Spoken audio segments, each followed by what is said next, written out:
അമ്മേ പരിശുദ്ധമേ, അമ്മേ പരിശുദ്ധമേ, ദൈവമാതാവേ, കൃപാസനത്തിലൂടെ ഞങ്ങൾക്കും ഞങ്ങളുടെ ദേശത്തിനും അമ്മ മധ്യസ്ഥം തേടി തന്ന എല്ലാ അനുഗ്രഹങ്ങൾക്കും കൃപകൾക്കും ഞങ്ങളിപ്പോൾ ഹൃദയം നിറഞ്ഞ നന്ദി പറയുന്നു. അമ്മേ പരിശുദ്ധമേ, ദൈവമാതാവേ, 2004 ഡിസംബർ 7-ാം തീയതി ഉച്ചകഴിഞ്ഞ് 2:30 കൃപാസനത്തിൽ സംഭവിച്ച അമ്മയുടെ പ്രത്യക്ഷപ്പെടലിനെ കുറിച്ച് തിരുസഭയ്ക്ക് സമർപ്പിച്ചിരിക്കുന്ന പഠനരേഖകളുടെ മേൽ സഭാത്മകമായ പഠനം ആരംഭിക്കുവാൻ ഞങ്ങൾ പ്രാർത്ഥിക്കുന്നു. അമ്മേ പരിശുദ്ധമേ, ഭൂസ്വർലോകങ്ങളുടെ രാജ്ഞിയായ അങ്ങേയ്ക്ക് ഭൗമ സംരക്ഷണത്തിനായി പ്രപഞ്ചപ്രകൃതിയെ തന്നെ തിരുസഭ പ്രതിഷ്ഠിക്കുവാൻ ഈ പ്രത്യക്ഷീകരണ വഴി ഇടയാക്കണമേ. പരിശുദ്ധമ്മേ, ജപമാല മാതാവേ, സകല കൃപാസനം പ്രാർത്ഥനകളോടും ചേർത്ത് ഞങ്ങളിപ്പോൾ പ്രാർത്ഥിക്കുന്ന ഈ കുടുംബത്തിന്റെ പ്രത്യേക നിയോഗം പറമക്കളെ.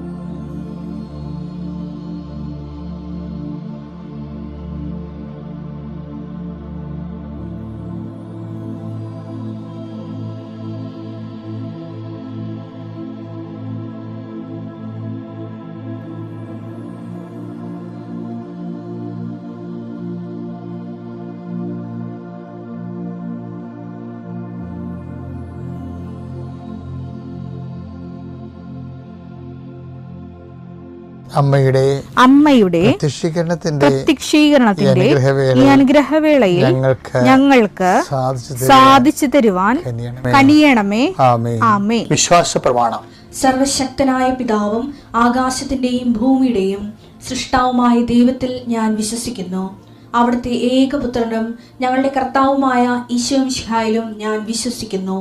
ഈ പുത്രൻ പരിശുദ്ധാത്മാവിനാൽ ഗർഭസ്ഥനായി കന്യകാമറിയത്തിൽ നിന്ന് പിറന്ന് പൊന്തിയോസ് പീലാത്തോസിന്റെ കാലത്ത് പീഡകൾ സഹിച്ച് കുരിശിൽ തറയ്ക്കപ്പെട്ട് മരിച്ച് അടക്കപ്പെട്ട് പാതാളങ്ങളിൽ ഇറങ്ങി മരിച്ചവരുടെ ഇടയിൽ നിന്ന് 3-ാം നാൾ ഉയർത്ത് സ്വർഗത്തിലേക്ക് എഴുന്നള്ളി സർവശക്തിയുള്ള പിതാവായ ദൈവത്തിന്റെ വലതുഭാഗത്തിരിക്കുന്നു.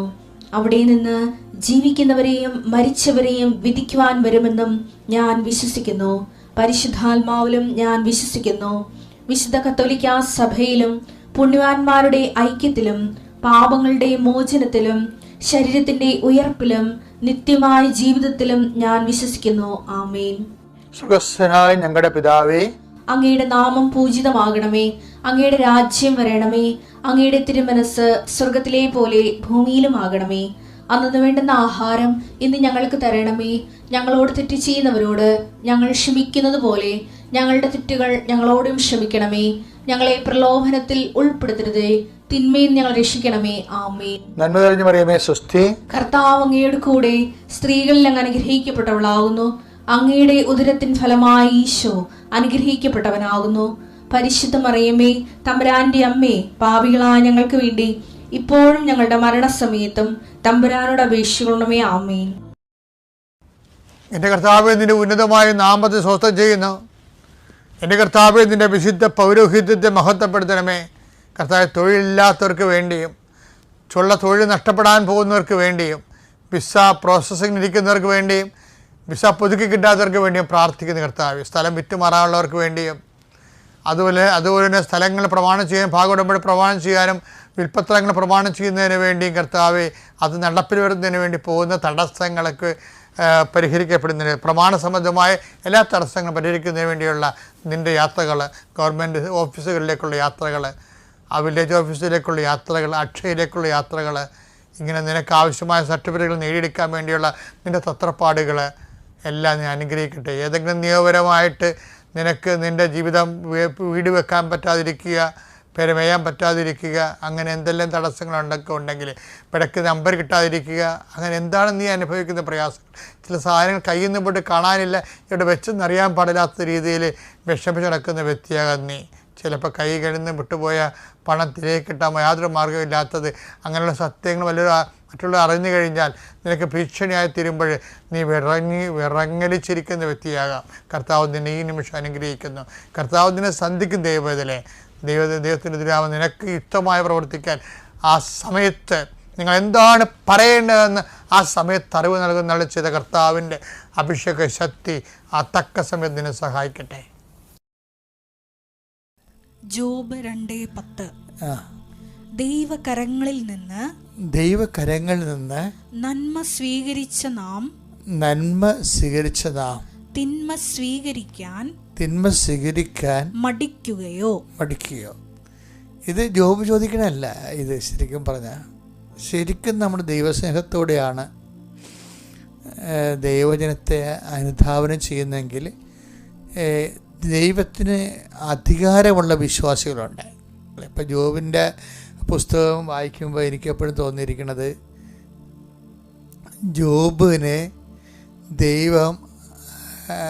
ജോബിൻ്റെ ജീവിതത്തിൻ്റെ മേലെ ദൈവം ഒരു സ്വന്തം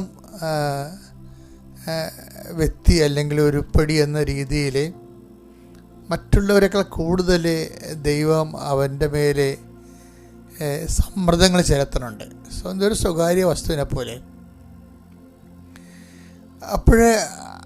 അതുകൊണ്ടാണ് സാത്താനുമായിട്ടുള്ള ഡിസ്കഷൻ വരുന്നത്. സാത്താൻ നമുക്കറിയാലോ പ്രതീകാത്മകമാണ്. അതായത് സാത്താൻ ഡിസ്കഷനിൽ ദൈവം അഭിമാനത്തോട് ചോദിക്കുന്നതാണ്.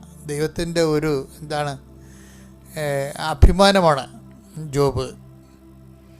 അതായത് നീ ഭൂമിയിൽ എൻ്റെ ദാസനായ ജോബിനെ കണ്ടോ? അതാണ് ചോദ്യം. ജോബ് 2:3. എൻ്റെ ദാസനായ ജോബിനെ നീ ശ്രദ്ധിച്ചോ? അവനെ പോലെ നിഷ്കളങ്കനും നീതിനിഷ്ഠന തിന്മയിൽ നിന്ന് അകന്ന് ജീവിക്കുന്നവനുമായി മറ്റാരെങ്കിലും ഭൂമുഖത്തുണ്ടോ? ദൈവം ഒരു മനുഷ്യനെ കുറിച്ച് അഭിമാനിക്കുന്നത് ബൈബിളിലെ ഒരു വല്ലാത്ത ഒരു പ്രമേയമാണ്. ഇത് നമ്മളുടെ ഒരു റെഫറൻസ് പോയിൻ്റാണ്. നമ്മളും ഇപ്പം എന്തെങ്കിലുമൊക്കെ സംഭവിക്കുമ്പോൾ എനിക്ക് അത് കിട്ടിയിരുന്നെങ്കിൽ നമ്മൾ ആഗ്രഹിക്കത്തില്ലേ? അതുപോലെ ഒരു ആഗ്രഹം ഒരു ദൈവ പൈതലിന് തോന്നിക്കും. എന്താണ്?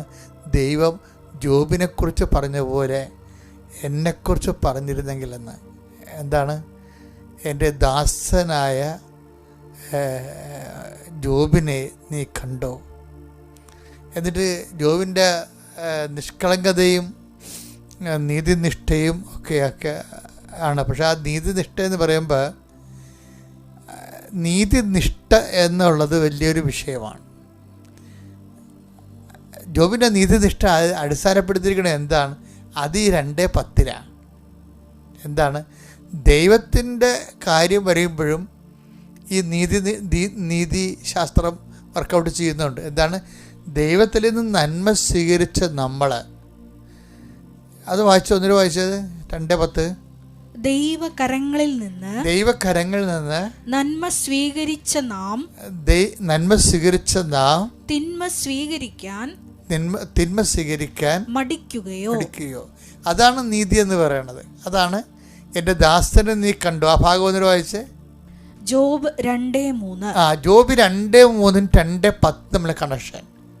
എൻ്റെ ദാസനായ ജോബിനെ നീ ശ്രദ്ധിച്ചോ? അവനെ പോലെ നിഷ്കളങ്കനും നീതിനിഷ്ഠനും തിന്മയിൽ നിന്ന് അകന്ന് ജീവിക്കുന്നവനുമായി മറ്റാരെങ്കിലും ഭൂമുഖത്തുണ്ടോ? ഇപ്പം എന്താ പ്രോബ്ലം എന്ന് വെച്ച് കഴിഞ്ഞാൽ ഈ നീതിനിഷ്ഠ എടുത്ത് പറയുന്നുണ്ട്. ഈ നീതിനിഷ്ഠ ആധ്യാത്മികമൊക്കെ ദൈവവുമായിട്ടുള്ള ജീവിത ഇടപാടുകളിലും ഈ നീതി അവൻ സ്വയം സഹിച്ചുകൊണ്ട് നീതി തന്നെയാണ് ഉറച്ചു നിൽക്കുന്നത്. അതാണ് ചോദിക്കുന്നത്. ദൈവത്തിൽ നിന്ന് നമ്മൾ ഒത്തിരി നന്മ സ്വീകരിച്ചവരാണ്. അപ്പം ദൈവത്തിൽ നിന്ന് എപ്പോഴെങ്കിലും തിന്മകൾ വരുമ്പോഴും നമ്മൾ അതിനെ എന്തുകൊണ്ടാണ് അലോസരപ്പെടുന്നത്? അതാണ് അവൻ്റെ നീതിബോധം എന്ന് പറയുന്നത്. ഇതൊരു ഉയർന്ന നിലവാരമുള്ള ഒരു മാനവികതയാണ് ജോബ് കാഴ്ചവെക്കുന്നത്. ആത്മീയത മാത്രമല്ല, ഒരു ആത്മീയ മനുഷ്യൻ എന്നൊക്കെ പറഞ്ഞിട്ട് പുതിയ നിയമം അവതരിപ്പിക്കുന്ന ഒരു വലിയ ഒരു സങ്കല്പമല്ല, വലിയൊരു സ്റ്റാൻഡേർഡാണ് ആത്മീയ മനുഷ്യൻ. ഈ ആത്മീയ മനുഷ്യൻ ശരിക്കും വളർന്നു തുടങ്ങുന്നത് ജോബിലൂടെയാണ് വളർന്നു വരുന്നത്. മാതാവിൻ്റെ പ്രത്യക്ഷീകരണത്തിന് സാക്ഷിയാക്കി എന്നെയും എൻ്റെ കുടുംബത്തെയും ഉയർത്തിയതിന് ഞാൻ 1000 നന്ദി പറയുന്നു. എൻ്റെ പേര് ഷാലറ്റ്, ഇടക്കൊച്ചി സെൻറ്റ് മേരീസ് ഇടവക അംഗമാണ്. ഞാൻ ഇവിടെ വന്ന് ഉടമ്പടി എടുക്കുന്നത് 2024 മെയ് 17-ാം തീയതിയാണ്. അതിനു മുൻപ് ഞാൻ ജപമാല റാലിയിൽ എൻ്റെ ചേച്ചി എന്നെ പങ്കെടുപ്പിക്കുമായിരുന്നു. അപ്പോൾ എൻ്റെ ഏറ്റവും വലിയ നിയോഗമായിരുന്നു എൻ്റെ കടബാധ്യതയിൽ നിന്ന് എന്നെ രക്ഷിക്കുക എന്നുള്ളത്. അങ്ങനെ ജപമാല റാലിയിൽ ഞാൻ പങ്കെടുത്തപ്പോൾ ഞാൻ 20 വർഷത്തേക്ക് എൻ്റെ വീടിൻ്റെ ആധാരം പണയത്തിൽ വെച്ചിരിക്കുകയായിരുന്നു. അത് 3 മാസത്തിനുള്ളിൽ എങ്ങനെയോ എനിക്കറിയില്ല, അതെനിക്ക് വീട്ടിലേക്ക് തിരിച്ച് എടുക്കാൻ സാധിച്ചു. അപ്പോൾ എനിക്ക് മനസ്സിലായി, ഈ മാതാവിൻ്റെ അൾത്താരയിൽ എന്തോ പ്രത്യക്ഷീകരണ സാക്ഷിയാക്കി എനിക്ക് ഉടമ്പടിയിൽ ജീവിക്കണമെന്ന് എനിക്ക് തോന്നി. അങ്ങനെ ഞാൻ ഉടമ്പടിയിലേക്ക് വരുന്നതിന് മുൻപ് തന്നെ എൻ്റെ മോളുടെ board exam CBSE board exam ആയിരുന്നു 2024. അതിന് 2 ദിവസം മുൻപ് എൻ്റെ വീട്ടിലെ വളർത്തു നായ എൻ്റെ കുഞ്ഞിൻ്റെ കയ്യിൽ കടിച്ച് 10 മിനിറ്റ് കടിച്ചു പിടിച്ചിരുന്നു. വിട്ടില്ല. എന്തൊക്കെയോ ചെയ്തിട്ടും അവൻ കയ്യിൽ കടിച്ചു പിടിച്ചിരിക്കുകയായിരുന്നു. അപ്പം ഞങ്ങൾ മാതാവേ രക്ഷിക്കണേ എന്ന് പ്രാർത്ഥിച്ചതിൻ്റെ ഫലമായി പെട്ടെന്ന് പിടിവിടുകയും, പക്ഷേ കയ്യിലൊരു പോറൽ പോലും കുഞ്ഞിനേറ്റില്ല. പക്ഷേ ഞങ്ങൾ അന്ന് തന്നെ ഇവിടെ വന്ന് മാതാവിൻ്റെ പ്രത്യേക സംരക്ഷണത്തിനായി ഞാൻ എൻ്റെ കുഞ്ഞുങ്ങളെയും കൊണ്ടുവന്ന് പ്രാർത്ഥിക്കുകയും ഹോൾ ടിക്കറ്റ് ഇവിടെ നിന്ന് അൾത്താരയിൽ വെച്ച് പ്രാർത്ഥിക്കുകയും ചെയ്തിരുന്നു. അതിൻ്റെ ഫലമായി ആ എക്സാമിന് കൊച്ചിന് ക്ലാസ്സിലൊക്കെ 79% മാർക്കേ ലഭിക്കുമായിരുന്നുള്ളൂ.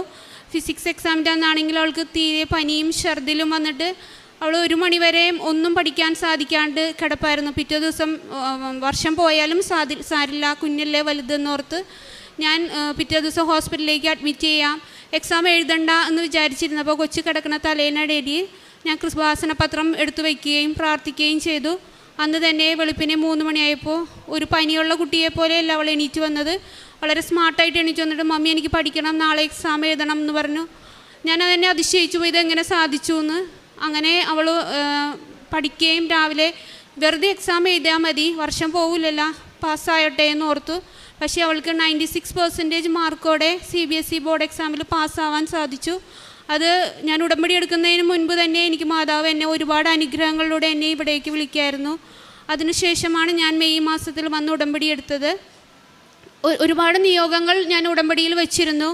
അതിലെ ഏറ്റവും പ്രത്യേകമായുള്ളൊരു നിയോഗമായിരുന്നു, ആ വർഷം അവൾ എൻട്രൻസിന് പ്രിപ്പയർ ചെയ്യുമായിരുന്നു. അപ്പോൾ അവൾ എഴുതുന്ന എക്സാമിലെല്ലാം മാതാവിൻ്റെ പ്രത്യേക സംരക്ഷണത്തിന് വേണ്ടി ഞാൻ പ്രാർത്ഥിച്ചു. ഞാൻ എൻ്റെ കുടുംബവും ആത്മീയമായി വളർന്നു. ജപമാലയിലും എല്ലാ ദിവസവും കുർബാനയിലും ഞങ്ങൾ പങ്കെടുക്കുമായിരുന്നു. ജോസഫ് അച്ഛൻ്റെ ഡെയിലി ബ്രെഡ് എന്ന പ്രെയർ ഞങ്ങൾ എല്ലാ ദിവസവും കൂടുമായിരുന്നു. പക്ഷേ എൻ്റെ മകൾക്ക് അതിൽ ഒരുപാട് സമയം പ്രാർത്ഥിക്കേണ്ട മമ്മി, പഠിക്കണം, താൻ പാതി ദൈവം പാതി എന്ന് അവൾ പറഞ്ഞു. ഞാനൊരു ദിവസം പറഞ്ഞു, അവളുടെ മോഡൽ എക്സാമാണ്, ഞങ്ങളൊരു ടൂറ് വേളാങ്കണ്ണിയിൽ പോയി വന്നപ്പോഴത്തേക്കും അവളൊന്നും എന്നെ പഠിച്ചിട്ടുണ്ടായിരുന്നില്ല. അപ്പോൾ അവൾ പറഞ്ഞു ഡെയിലി ബ്രെഡ് കൂടാൻ പറ്റില്ല, സമയമില്ല എന്ന് പറഞ്ഞു. ഞാൻ പറഞ്ഞു അത് കഴിഞ്ഞിട്ടുള്ള മാർക്ക് കിട്ടിയാൽ മതി, മോൾ പ്രാർത്ഥിച്ചിട്ട് അത് കഴിഞ്ഞിട്ട് എന്ത് മാർക്ക് കിട്ടുന്നു അത് കിട്ടിയാൽ മതി എന്ന് ഞാൻ വാശി പിടിച്ചു. അവളെ നല്ല ഇഷ്ടത്തോടെയല്ല അന്ന് എൻ്റെ കൂടെ ഇരുന്ന് അവർ ഡെയിലി ബ്രെഡ് കൂടിയത്. പക്ഷെ അന്ന് അവൾ ഒരിക്കലും ആ മോഡൽ എക്സാമിൽ ഒരു 600 മാർക്കിൻ്റെ മേളിൽ ഒരിക്കലും അവൾ എൻട്രൻസ് എക്സാമിൽ മേളിലേക്ക് വന്നിരുന്നില്ല. പക്ഷെ അന്ന് ആദ്യമായിട്ട് അവൾക്ക് A+ മാർക്കോടെ അവൾക്ക് അന്ന് പാസ്സാവാൻ സാധിച്ചു. അവളന്ന് എന്നോട് വന്ന് മാപ്പ് പറഞ്ഞു, മമ്മി ഞാൻ പഠിച്ചിട്ടല്ല ഈ മാർക്ക് എനിക്ക് തന്നത്, ജോസഫ് അച്ഛൻ്റെ പ്രെയറിന് അത്രത്തോളം ശക്തിയുണ്ടെന്ന് എൻ്റെ മോള് തിരിച്ചറിഞ്ഞ ദിവസമായിരുന്നു അന്ന്. അങ്ങനെ അവൾ എൻ്റെ കൂടെ ജപമാല റാലിയിൽ പങ്കെടുക്കുകയും അതിനുശേഷം ഇവിടെ വന്ന് ഉടമ്പടി എടുക്കുകയും ചെയ്തു. അങ്ങനെ ആ വർഷത്തെ ആദ്യത്തെ എക്സാം JEE എക്സാം ആയിരുന്നു. ഞങ്ങൾ എക്സാമിന് വെളുപ്പിനെ എണീറ്റ് പോകുമ്പോൾ നല്ല പനിയായിരുന്നു എനിക്ക്. ഞാൻ എൻ്റെ മോളുടെ കൂടെ ഒരു വിധത്തിലാണ് പോയത്. ഞങ്ങൾ ബസ്സിൽ കയറിയപ്പോഴത്തേക്കും ഒരു പ്രായമുള്ള ചേച്ചി, അത്ര വെളുപ്പിനെ എവിടെ നിന്ന് വന്നതെന്ന് എനിക്കറിയില്ല, ബസ്സിലേക്ക് കയറി വന്നപ്പോൾ എനിക്ക് വയ്യായിരുന്നിട്ടും ഞാൻ എണീറ്റ് കൊടുത്തു. കൊച്ചു പഠിക്കുകയല്ലേ, ഞാൻ എണീറ്റ് നിൽക്കാമെന്ന് ഓർത്തു. ഞാൻ എണീറ്റ് നിന്നു. അപ്പം ഞാൻ ബസ്സിൽ പിടിച്ച് നിന്നിട്ട് ഞാൻ മനസ്സുകൊണ്ട് പ്രാർത്ഥിച്ചു, ദൈവമേ ഈ കഷ്ടപ്പാടിനൊക്കെ എന്തെങ്കിലും ഫലം ഉണ്ടാവുമോ ഞാൻ മനസ്സിൽ ചോദിച്ചു. അപ്പം ഞാനൊരു ആകാശം പോലെ ഒരു മഞ്ഞ് കണ്ടു. അതിൻ്റെ പുറത്ത് സ്വർഗത്തിലെ ദൈവം നിങ്ങൾക്ക് വിജയം നൽകും, നെഹമിയ 2:20 എന്ന് കാണിച്ചു തന്നു. ബൈബിൾ ഞാൻ വായിച്ചിട്ടുണ്ടെങ്കിലും നെഹമിയ എന്ന പുസ്തകം ഞാൻ അങ്ങനെ വായിച്ചിട്ടില്ല. നെഹമിയ എന്നുള്ള പുസ്തകം ബൈബിളിലുള്ളതാണോ എന്ന് എനിക്കറിയില്ലായിരുന്നു. ഞാനത് അത്ര കാര്യമാക്കിയില്ല. തിരിച്ച് എക്സാം നല്ലായിരുന്നു എന്ന് മോള് പറഞ്ഞു. കൂളായിട്ട് എഴുതി. ഭയങ്കര സന്തോഷത്തോടെ അവൾ തിരിച്ചു വന്നത്. തിരിച്ചു വന്നപ്പോൾ ഞാൻ പറഞ്ഞു, മോളെ ബസ്സിൽ വെച്ച് ഇങ്ങനൊരു സംഭവം ഉണ്ടായി, ഒരു വചനം കണ്ടത് ഞാൻ ബൈബിളിലാണെന്ന് എനിക്കറിയില്ല. അങ്ങനെ ഞങ്ങൾ ബൈബിൾ തുറന്നു നോക്കിയപ്പം കറക്റ്റായിരുന്നു. നെഹമിയ 2:20 സ്വർഗത്തിലെ ദൈവം നിങ്ങൾക്ക് വിജയം നൽകും. അങ്ങനെ എനിക്ക് തന്ന സുവിശേഷ ഭാഗമായി ഞാൻ കരുതി, വാക്കായി കരുതി. ഞാനത് എഴുതി വെച്ചിട്ട് മോൾ എപ്പോഴൊക്കെ എക്സാം എഴുതുന്ന അപ്പോഴൊക്കെ ഞങ്ങളത് എഴുതി പ്രാർത്ഥിക്കാൻ തുടങ്ങി.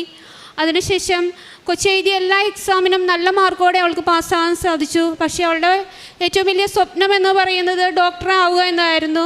ബാക്കി എല്ലാ എക്സാമും അവൾ വെറുതെ പോയി എഴുതിയതാണ്. അപ്പോൾ നീറ്റ് എക്സാം ആയി. നീറ്റ് എക്സാമിൻ്റെ കാര്യങ്ങളെല്ലാം കൊച്ചു പറയും. അമ്മയുടെ വലിയ പ്രത്യക്ഷീകരണത്തിന് സാക്ഷിയായി ഉയർത്തിയതിന് ഞാൻ 1000 നന്ദി പറയുന്നു. ഞാൻ ജനുവരി 2025 ഉടമ്പടി എടുക്കുന്നത്. ഉടമ്പടിയിൽ എൻ്റെ ഏറ്റവും വലിയ നിയോഗം, ഞാൻ നീറ്റ് എക്സാമിന് വേണ്ടി പ്രിപ്പയർ ചെയ്തുകൊണ്ടിരിക്കുമായിരുന്നു. എനിക്ക് ഒട്ടും ആ ഒരു എക്സാമിന് വേണ്ടി പ്രിപ്പയർ ചെയ്യാൻ പറ്റുന്നുണ്ടായിരുന്നില്ല. ഭയങ്കര ടെൻഷനുള്ള ആളാണ് എനിക്ക് എക്സാം എഴുതാൻ പറ്റുന്നില്ല. എഴുതി കഴിയുമ്പോൾ കംപ്ലീറ്റ് ചെയ്യാൻ പറ്റുന്നില്ല. ഒരിക്കലും ഞാൻ ഉദ്ദേശിക്കുന്ന സ്കോർ എത്തിക്കാൻ പറ്റുന്നില്ല. അങ്ങനെ ഞാൻ വല്ലാതെ സങ്കടപ്പെട്ടിരിക്കുന്ന അവസ്ഥയിലാണ് ഉടമ്പടി എടുത്തത്.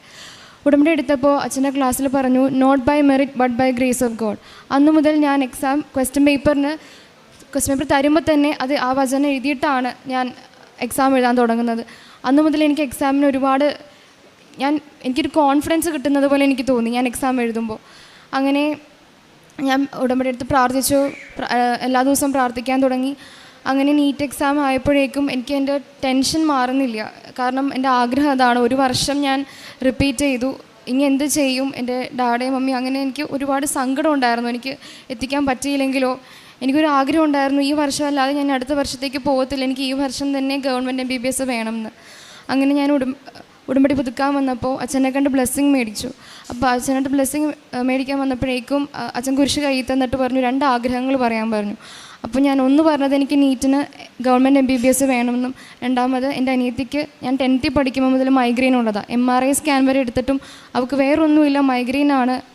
ഡോളൊക്കെ കഴിക്കാൻ കൊടുക്കും, പക്ഷെ അവൾക്കൊരു മാറ്റവും ഇല്ല. അവൾക്ക് വേദന വരുമ്പോൾ കണ്ണൊക്കെ ഇറുക്കി പിടിച്ച് മുടിയെല്ലാം ഇങ്ങനെ വലിച്ച് തലയൊക്കെ കൊണ്ട് മതിലേക്ക് കൊണ്ട് ഇടിക്കുമായിരുന്നു. എനിക്കത് കണ്ടു നിൽക്കാൻ പറ്റുന്നുണ്ടായിരുന്നില്ല. അപ്പം ഞാൻ പറഞ്ഞു, എൻ്റെ അനിയത്തിയുടെ തലവേദന എനിക്കിനി കണ്ടു നിൽക്കാൻ പറ്റില്ല, അതൊന്ന് മാറ്റിക്കൊടുക്കണേ എന്ന് പറഞ്ഞു. ആ നിമിഷം മുതൽ അവളുടെ മൈഗ്രെയിൻ അസുഖം പൂർണ്ണമായും മാറി. ഇന്ന് വരെ അവൾ പിന്നെ ആ ഒരു പഴയ അവസ്ഥയിലേക്ക് വന്നിട്ടില്ല.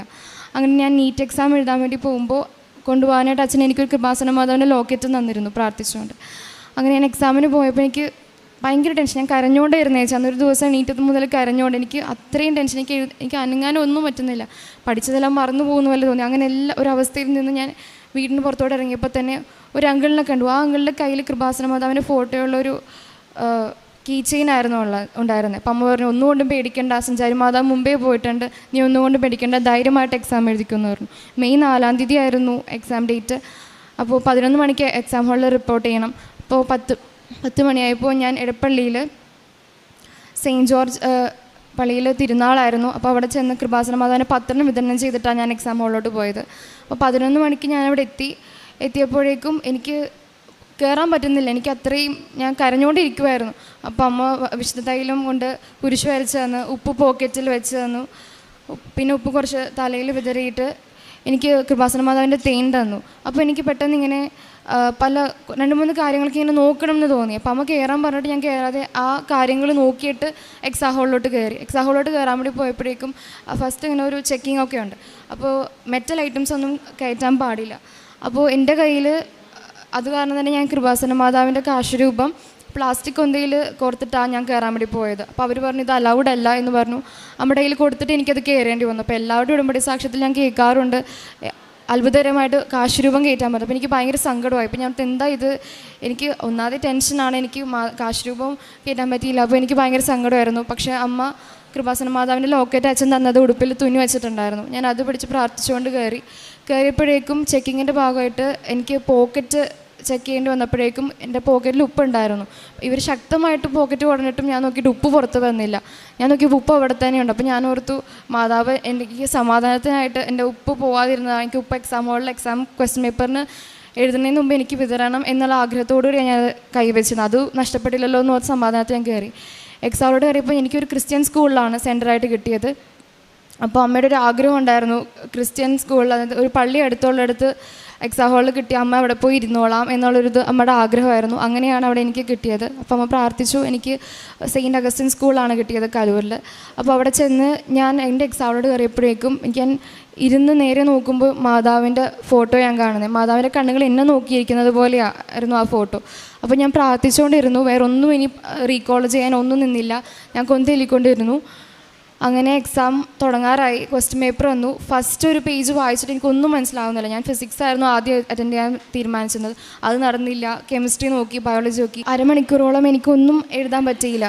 അപ്പോൾ എനിക്ക് ആകെ ടെൻഷനായി. ഞാൻ കുറച്ച് നേരം ഇങ്ങനെ സ്തംഭിച്ചു നിന്നു, ഒന്നും ചെയ്യാൻ പറ്റാതെ. അപ്പോഴേക്കും ഞാൻ വേഗം ഉപ്പ് എടുത്ത് വിതറി, ക്വസ്റ്റ്യൻ പേപ്പറിന് മുകളിൽ വിതറി. അപ്പോൾ തന്നെ എനിക്ക് എൻ്റെ ഉള്ളിൽ നിന്നൊരു സ്വരം കേൾക്കുന്നത് പോലെ തോന്നി. വേഗം കെമിസ്ട്രി എടുത്ത് അറ്റൻഡ് ചെയ്യും, അത് മതി എന്ന് പറഞ്ഞു. അങ്ങനെ എഴുതാൻ തുടങ്ങി. നിനക്ക് വേറെ ഒന്നും വേണ്ട, നമുക്ക് 720 മാർക്ക്. അപ്പോൾ ഞാൻ ഇങ്ങനെ അത്ര ഒന്നും എനിക്ക് വേണ്ട, നീ എഴുതിക്കോ എന്ന് മാത്രം ഒരു ശബ്ദം. എന്നിട്ട് എനിക്ക് എന്തൊക്കെയോ ഉത്തരങ്ങൾ പറയുന്നത്. അപ്പോൾ ഞാൻ ഉടമ്പടി പുതുക്കാൻ വന്നപ്പോൾ അച്ഛൻ്റെ ക്ലാസ്സിൽ കേട്ടിട്ടുണ്ട് ഒരു ചേട്ടൻ എക്സാം കംപ്ലീറ്റ് ചെയ്യാൻ പറ്റാറുണ്ടായിരുന്നില്ല. അടുത്ത എക്സാമിന് ഉടമ്പടി എടുത്ത് പ്രാർത്ഥിച്ച് ശേഷം ആ ചേട്ടൻ ഇങ്ങനെ ആൻസേഴ്സ് പറഞ്ഞു കൊടുക്കുന്നത് ഞാൻ ക്ലാസ്സിൽ കേട്ടിരുന്നു. അതുപോലത്തെ ഒരു അനുഭവമായിരുന്നു എനിക്ക് ആ എക്സാം ഹാളിൽ ഇരുന്നപ്പോൾ. ഇങ്ങനെ ഉത്തരം പറഞ്ഞു, എന്തോ എനിക്ക് ശതം അറിയത്തില്ല. കാരണം ബയോളജി ഒക്കെ എഴുതുമ്പോൾ എനിക്ക് അസർഷൻ റീസണൊന്നും എഴുതാൻ പറ്റാറില്ല. കാരണം എപ്പോഴും ആ ക്വസ്റ്റ്യൻസ് ഞാൻ ഇപ്പോഴും തെറ്റിച്ചുകൊണ്ടിരിക്കും മോഡലൊക്കെ നടത്തുമ്പോൾ. അന്ന് ആ ബയോളജി പേപ്പറിൽ മുഴുവൻ അങ്ങനത്തെ ക്വസ്റ്റ്യൻസ് ആയിരുന്നു മേജറായിട്ടുണ്ടായിരുന്നത്. അതെല്ലാം എനിക്ക് എന്താ ക്വസ്റ്റ്യൻ അർത്ഥമൊന്നും അറിയത്തില്ല. ഞാൻ എല്ലാം എഴുതി കഴിഞ്ഞപ്പോഴേക്കും ഫിസിക്സ് എനിക്ക് ആവപ്പെടെ 8 or 7 ക്വസ്റ്റ്യൻസ് എഴുതാൻ പറ്റുള്ളൂ. പക്ഷേ എന്നാലും ലാസ്റ്റ് 5 മിനിറ്റിനുള്ളിൽ പറഞ്ഞു, ഇത് മതി നിനക്ക്, ഇത് മതി, നീ ഇനി കുറച്ച് റിലാക്സ് ചെയ്തിരുന്നോ എന്ന് പറഞ്ഞ് എൻ്റെ ഉള്ളിൽ നിന്ന് ഇങ്ങനെ ഒരു ശബ്ദം. പുറത്തോട്ട് ഇറങ്ങിയപ്പോൾ ഞാൻ ഭയങ്കര കരച്ചിലാണ്. കാരണം എനിക്കറിയാം ഒരിക്കലും ഞാൻ ആഗ്രഹിച്ച സ്കോർ എനിക്ക് എത്തിക്കാൻ പറ്റിയിട്ടില്ല, എൻ്റെ ആഗ്രഹങ്ങളെല്ലാം തീർന്നു എന്ന് പറഞ്ഞാൽ ഭയങ്കര കരച്ചിലായിരുന്നു. അപ്പോൾ അമ്മ എന്നോട് പറഞ്ഞു, നീ എന്തിനാ കരയുന്നത്? എക്സാം ഡിഫിക്കൽട്ടാണോ എന്നുള്ളതല്ല, നീ ഡോക്ടർ ആവണമെന്ന് ആഗ്രഹിക്കുന്നത് മാതാവ് തീരുമാനിച്ച് നടക്കുമെന്ന് പറഞ്ഞു. അങ്ങനെ ഞങ്ങൾ അവിടെ നിന്ന് പോന്നു. ഞാൻ ഉടമ്പടിയിൽ ശക്തമായി പ്രാർത്ഥിച്ചുകൊണ്ടിരുന്നു. ഓൾ ഇന്ത്യ റാങ്ക് വന്നു. എനിക്ക് 36,000 വന്നത്. അപ്പോൾ എല്ലാവർക്കും അറിയാം 25,000 ഉള്ളിൽ വന്നാലേ എനിക്ക് ഇന്ത്യയിൽ എവിടെയെങ്കിലും ഒരു സീറ്റ് വരുള്ളൂ. എൻ്റെ എല്ലാ പ്രതീക്ഷകളും പോയി. ഞാൻ ആകെ ഫുള്ള് തളർന്നു പോയി. അപ്പോഴാണ് ഞാൻ ഇവിടെ വന്ന് പ്രാർത്ഥിച്ചുകൊണ്ടിരുന്നു. അപ്പോൾ ഇവിടുത്തെ ഒരു സാക്ഷ്യം ഞാൻ കേൾക്കുന്നതാണ്. ഒരു ക്യാൻസർ വന്ന ഒരു ആൻറ്റിയാണ്. അപ്പോൾ ആൻറ്റി ഇങ്ങനെ എപ്പോഴും ഒരു ക്യാൻസർ ഇങ്ങനെ അടുത്ത ക്യാൻസർ ഇങ്ങനെ വന്നുകൊണ്ടിരുന്നു. അപ്പോൾ ആൻറ്റിനോട് എല്ലാവരും ചോദിക്കുമെന്ന് പറയായിരുന്നു, എന്തിനാ നീ ഉടമ്പടി എടുത്തതല്ലേ, അപ്പോൾ പിന്നെ നിനക്ക് എന്തിനാ ഇത്രയും സഹനം തരുന്നത്? അപ്പോൾ ആൻറ്റി ഇങ്ങനെ പറഞ്ഞത് എൻ്റെ ഇപ്പോഴും എനിക്ക് ഓർമ്മയുണ്ട്. സഹനത്തിലൂടെ നമുക്ക് നമ്മുടെ വിശ്വാസത്തിൽ ഉറച്ചു നിൽക്കാൻ പറ്റൂ. സഹനം വന്നാലും നമ്മൾ ദൈവത്തിനോട് ചേർന്ന് നിൽക്കണമെന്ന്. ഞാൻ ഈശോയോടും മാതാവിനോടും ചേർന്ന് നിന്നു, പ്രാർത്ഥിച്ചുകൊണ്ടിരുന്നു. കേരള റാങ്ക് വന്നു. 3,000 വന്നത്. അപ്പോഴും എനിക്കൊരു പ്രതീക്ഷയില്ലാത്ത റാങ്കാണ് വന്നത്. എനിക്ക് റിസർവേഷൻ ഉണ്ടായിരുന്നു. പക്ഷേ എന്നിട്ടും എനിക്കൊരു റിസർവേഷൻ കൊണ്ട് കിട്ടാത്ത, ലാറ്റിൻ റിസർവേഷൻ കൊണ്ട് കിട്ടാത്തൊരു റാങ്കിൽ എനിക്ക് കിട്ടിക്കൊണ്ടിരുന്നത്. അപ്പോൾ ഫസ്റ്റ് അലോട്ട്മെൻറ്റ് വരാനുള്ള ഡേറ്റ് വന്നപ്പോഴേക്കും എനിക്ക് ഉടമ്പടി പുതുക്കാനുള്ള സമയമായിരുന്നു. അപ്പോൾ ഞാൻ ഉടമ്പടി പുതുക്കിയപ്പോൾ ഞാൻ പറഞ്ഞു, എനിക്കറിയാം എനിക്കൊരു മെറിറ്റും ഇല്ലെന്ന്, എന്നാൽ എനിക്ക് മാതാവിൽ ഭയങ്കര വിശ്വാസമുണ്ട്. മാതാവ് എനിക്ക് ഫസ്റ്റ് അലോട്ട്മെൻറ്റ് തന്നെ എൻ്റെ റാങ്കിനൊരു ഗവൺമെൻറ് MBBS തരണമെന്നും പറഞ്ഞു ഞാൻ നിയോഗം സമർപ്പിച്ചു. തിരിച്ചു പോയപ്പോൾ ഞാനിട്ട് ഡേറ്റ് നീണ്ടു പോയി. അപ്പോൾ ഡെയിലി ഇവിടെയുള്ള അച്ഛൻ ഇങ്ങനെ പറയുന്നുണ്ടായിരുന്നു, ഒരു ഡേറ്റ് ഇട്ട് പ്രാർത്ഥിച്ചിട്ടുണ്ട്, ആ ഡേറ്റ് നീങ്ങിപ്പോയി, മാതാവ് നോക്കിക്കോളും എന്ന് പറഞ്ഞു. അപ്പോൾ ഞാൻ ഓർത്തു എന്നോട് തന്നെയാണ് അത് പറയുന്നതെന്ന് പറഞ്ഞ് വിശ്വാസത്തോടെ ഞാൻ പ്രാർത്ഥിച്ചു. അങ്ങനെ ഫസ്റ്റ് അലോട്ട്മെൻറ്റ് വന്നു. ഫസ്റ്റ് അലോട്ട്മെൻറ്റ് കേരളയുടെ ആയിരുന്നു ആദ്യം വന്നത്. വന്നപ്പോഴേക്കും ലാസ്റ്റ് റാങ്കിൽ എൻ്റെ റിസർവേഷനിൽ എനിക്ക് ഗവൺമെൻറ് MBBS ലഭിച്ചു. അപ്പോൾ ഞാൻ മാതാവിനോട് ഒത്തിരി നന്ദി പറഞ്ഞു. ഞാൻ അപ്പോൾ തന്നെ ഇവിടെ വന്നു, മാതാവിനോട് നന്ദി പറഞ്ഞു, സാക്ഷ്യം പറയാൻ വേണ്ടി പോയി. പക്ഷേ അപ്പോൾ പറഞ്ഞു അഡ്മിഷൻ എടുത്ത് കഴിഞ്ഞിട്ടാന്ന് പറഞ്ഞു. അപ്പോൾ ഞാൻ തിരിച്ചു പോയി വീട്ടിൽ ഒരു 8 മണിയോടെ എത്തി.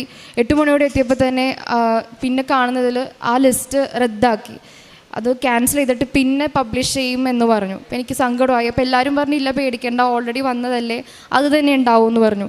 പക്ഷേ രണ്ടാമത് അത് റീപബ്ലിഷ് ചെയ്തപ്പോൾ ലാസ്റ്റ് റാങ്ക് എൻ്റെ ആയിരുന്നു. എൻ്റെ റാങ്ക് മാത്രം പോയി. ബാക്കി എല്ലാവരുടെയും അതുപോലെ തന്നെ എൻ്റെ റാങ്ക് മാത്രം പോയി. എനിക്ക് ആകെ തളർന്നു പോയൊരവസ്ഥയിലായിരുന്നു. എന്താ ചെയ്യേണ്ടതെന്ന് എനിക്കറിയില്ല. എനിക്ക് ഒരു എൻ്റെ എല്ലാം പോയി എന്ന് പറഞ്ഞാൽ ഞാൻ മൊത്തത്തിൽ ഡിപ്രഷനിലോട്ട് പോകേണ്ട ഒരവസ്ഥ. പക്ഷെ അപ്പോഴും മാതാവ് എന്നെ ചേർത്ത് പിടിച്ചു എന്നുള്ളത് എനിക്ക് പറയാനായിട്ട്. കാരണം ഞാൻ ഒട്ടും തളർന്നില്ല, മാതാവിൽ ഉറച്ച് വിശ്വസിച്ചുകൊണ്ടിരുന്നു. അപ്പോൾ ഞാൻ ഓർത്ത് എന്തായാലും ഇത് പോയി. ഇപ്പോൾ ഞാൻ എപ്പോഴും അമ്മയോട് പറയുമായിരുന്നു, കുഞ്ഞിന് എന്താ നല്ലതെന്ന് അമ്മയ്ക്കല്ലേ അറിയുള്ളൂ. അപ്പം അമ്മ ഇത് എനിക്ക് പറ്റാത്തൊരു കാര്യമായിരിക്കുമെന്ന് വിചാരിച്ചിട്ടായിരിക്കാം ഇത് എനിക്കിത് മാതാവിന് തരാൻ കഴിയും, എന്നാൽ നിനക്കിത് നല്ലതായിരിക്കില്ല, അല്ലെങ്കിൽ നിനക്കിത് പറ്റിയ ഒരു കോഴ്സായിരിക്കില്ല എന്ന് വിചാരിച്ചായിരിക്കുമെന്ന് ഞാൻ കരുതി.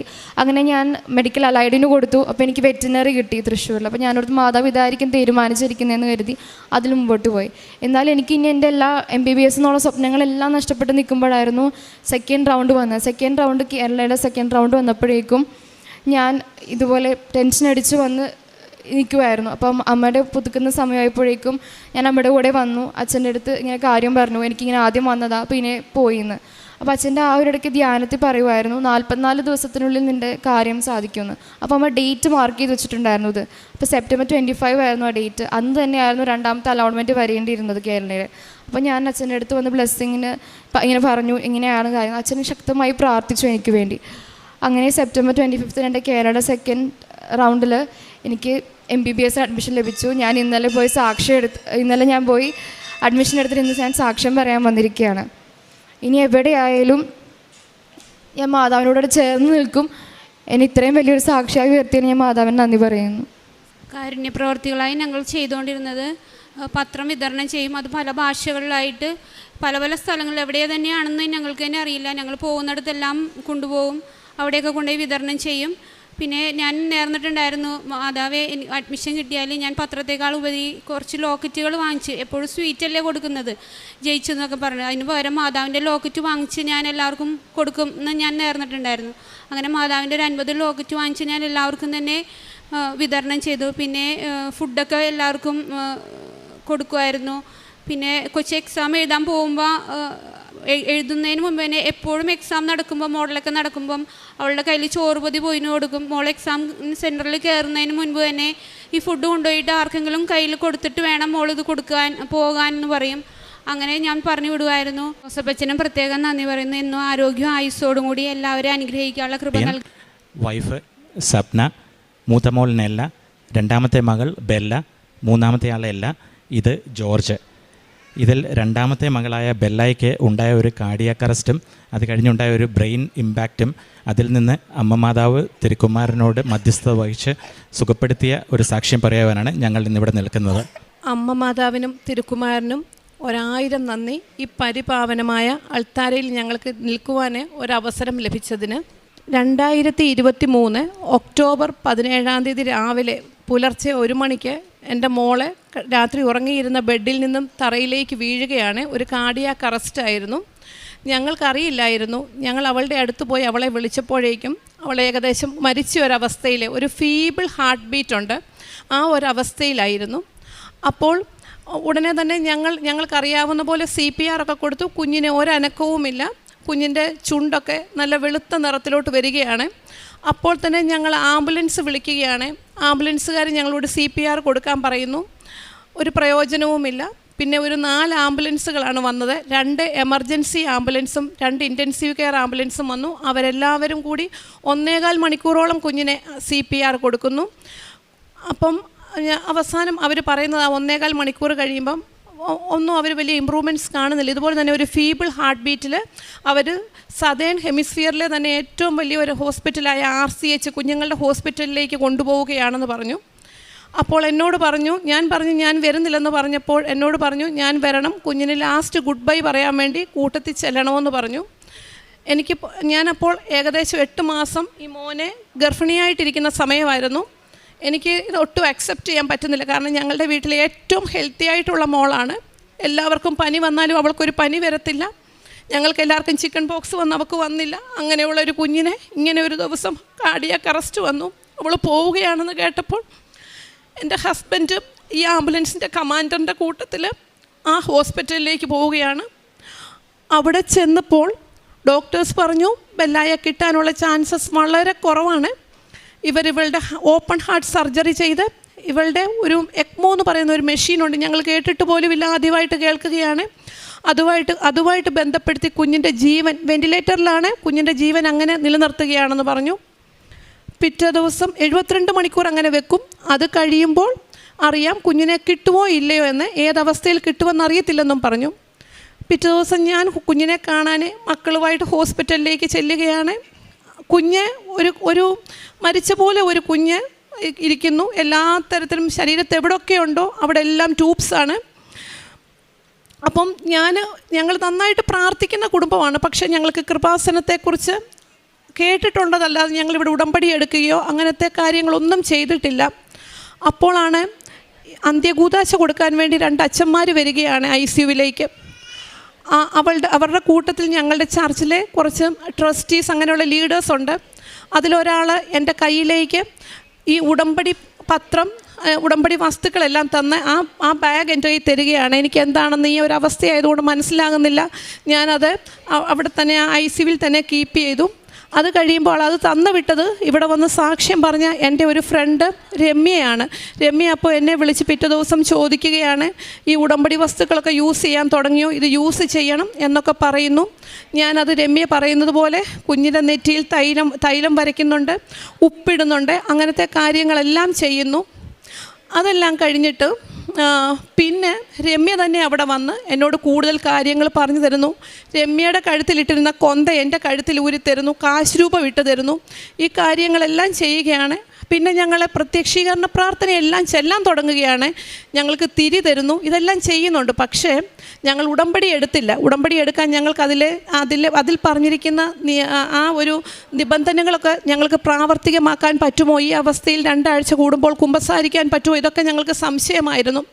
പക്ഷേ ഇത് കഴിഞ്ഞിട്ട് ഒരു ദിവസം ഞങ്ങളെ ഡോക്ടേഴ്സിൻ്റെ വലിയൊരു ടീം വിളിച്ചിട്ട് പറഞ്ഞു, കുഞ്ഞിൻ്റെ എല്ലാം ബ്രെയിൻ ഡാമേജ് സംഭവിച്ചു, സെൽസ് എല്ലാം ഡാമേജ്ഡാണ്, കുഞ്ഞ് നിങ്ങൾക്ക് കുഞ്ഞിനെ കിട്ടുമായിരിക്കും, പക്ഷേ അവൾക്കൊരു ശേഷിയുമില്ല, കുഞ്ഞ് അന്ധയായിരിക്കും, കുഞ്ഞിന് കേൾവിശക്തിയില്ല, കുഞ്ഞൊന്നും ഇറക്കത്തില്ല, ജീവിതകാലം മുഴുവൻ ട്യൂബിൽ മാത്രം കുഞ്ഞ് ജീവിക്കത്തുള്ളൂ എന്നൊരവസ്ഥയിലേക്ക് പറഞ്ഞു. അപ്പോൾ അത് ഇവിടെ ഇപ്പം പറയുന്നതില്ല. ഞങ്ങൾ അന്ന് കടന്നുപോയ, ഞാനന്ന് പൂർണ്ണ ഗർഭിണിയും കൂടെ ആയിരിക്കുന്നത് കൊണ്ട് ഞങ്ങൾക്ക് ഈ കുഞ്ഞുങ്ങളെല്ലാവരും ഉണ്ട്. അപ്പം ഞങ്ങൾ എങ്ങനെയാണ് അതിൽ കൂടെ കടന്നു പോയെന്ന് ഞങ്ങൾക്ക് ഇപ്പോൾ പറഞ്ഞാൽ അറിയത്തില്ല. കാരണം പക്ഷേ ഒരു കാര്യമുണ്ട്, ഈ ഉടമ്പടി വസ്തുക്കൾ എല്ലാം ഉപയോഗിക്കാനും ഒക്കെ തുടങ്ങിയപ്പം തന്നെ മനസ്സിന് ഒരുപാട് തളർന്നു പോകുന്ന ഒരവസ്ഥയിൽ നിന്ന് ഞങ്ങൾക്കൊരു ധൈര്യം കിട്ടുന്നതായിട്ട് തോന്നുകയാണ്. എങ്കിലും ചില സമയങ്ങളിൽ മാനുഷികമായിട്ട് നമ്മൾ തളർന്നു പോവുകയാണ്. അങ്ങനെ ഇരിക്കെ ICUവിൽ നിന്ന് ഈ എക്മോ മെഷീൻ മാറ്റുകയാണ്. എക്മോ മെഷീൻ മാറ്റിയിട്ട് മോളെ 2 വീക്സ് ICUവിൽ ഇട്ടിട്ട്, എന്നാലും കുഞ്ഞിനൊന്നുമില്ല, ഒരു ഫങ്ഷൻസുമില്ല. കുഞ്ഞിനെ കാർഡിയോളജി വാർഡിലേക്ക് മാറ്റുകയാണ്. അവിടെ വെച്ച് മാറ്റിയ സമയത്താണ് ഞങ്ങൾ കാണുന്നത് കുഞ്ഞിനെ ഈ ബ്രെയിൻ ഡാമേജ് എന്തുമാത്രമാണെന്നത്. കുഞ്ഞിൻ്റെ ശരീരം മുഴുവൻ കുഞ്ഞിനെ ബെഡിൽ നിന്നും താഴെയാണ് കിടത്തുന്നത്. ബെഡിൽ നിന്നും ചാടുവെന്നും പറഞ്ഞ്, കാരണം പൊളയുവാണ്, ഒരു സ്നേക്ക് കിടന്ന് പൊളയുന്നത് പോലെ കുഞ്ഞ് ബെഡിൽ കിടന്ന് പൊളയുകയാണ്. കാരണം നമ്മൾക്കുണ്ടാകുന്ന ഈ കാലിലൊക്കെ കയറുന്ന മസിൽ, ഇവളുടെ തല തൊട്ട് വിരൽ വരെ മസിൽ ഇങ്ങനെ ഓരോ മിനിറ്റ് ഇടവിട്ട് വന്നുകൊണ്ടിരിക്കും.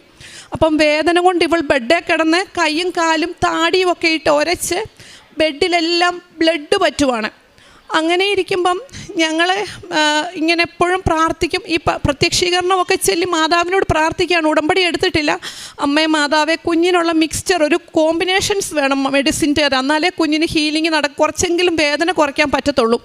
അപ്പോൾ ഇങ്ങനെ ഒരു ഡിവൈൻ ഇൻ്റർവെൻഷൻ നടന്ന് ഞങ്ങളുടെ കുഞ്ഞിനുള്ള ഒരു കറക്റ്റ് മിക്സ്ചർ ഓഫ് മെഡിസിൻ ഡോക്ടേഴ്സിന് കാണാൻ പറ്റണേ എന്ന് ഏറ്റവും മിടുക്കരായിട്ടുള്ള ഡോക്ടേഴ്സാണ്, 70 വയസ്സിനൊക്കെ അടുപ്പിച്ചുള്ള കൺസൾട്ടൻസിൻ്റെ ഒരു ടീമാണ് ഇവളെ നോക്കിക്കൊണ്ടിരുന്നത്.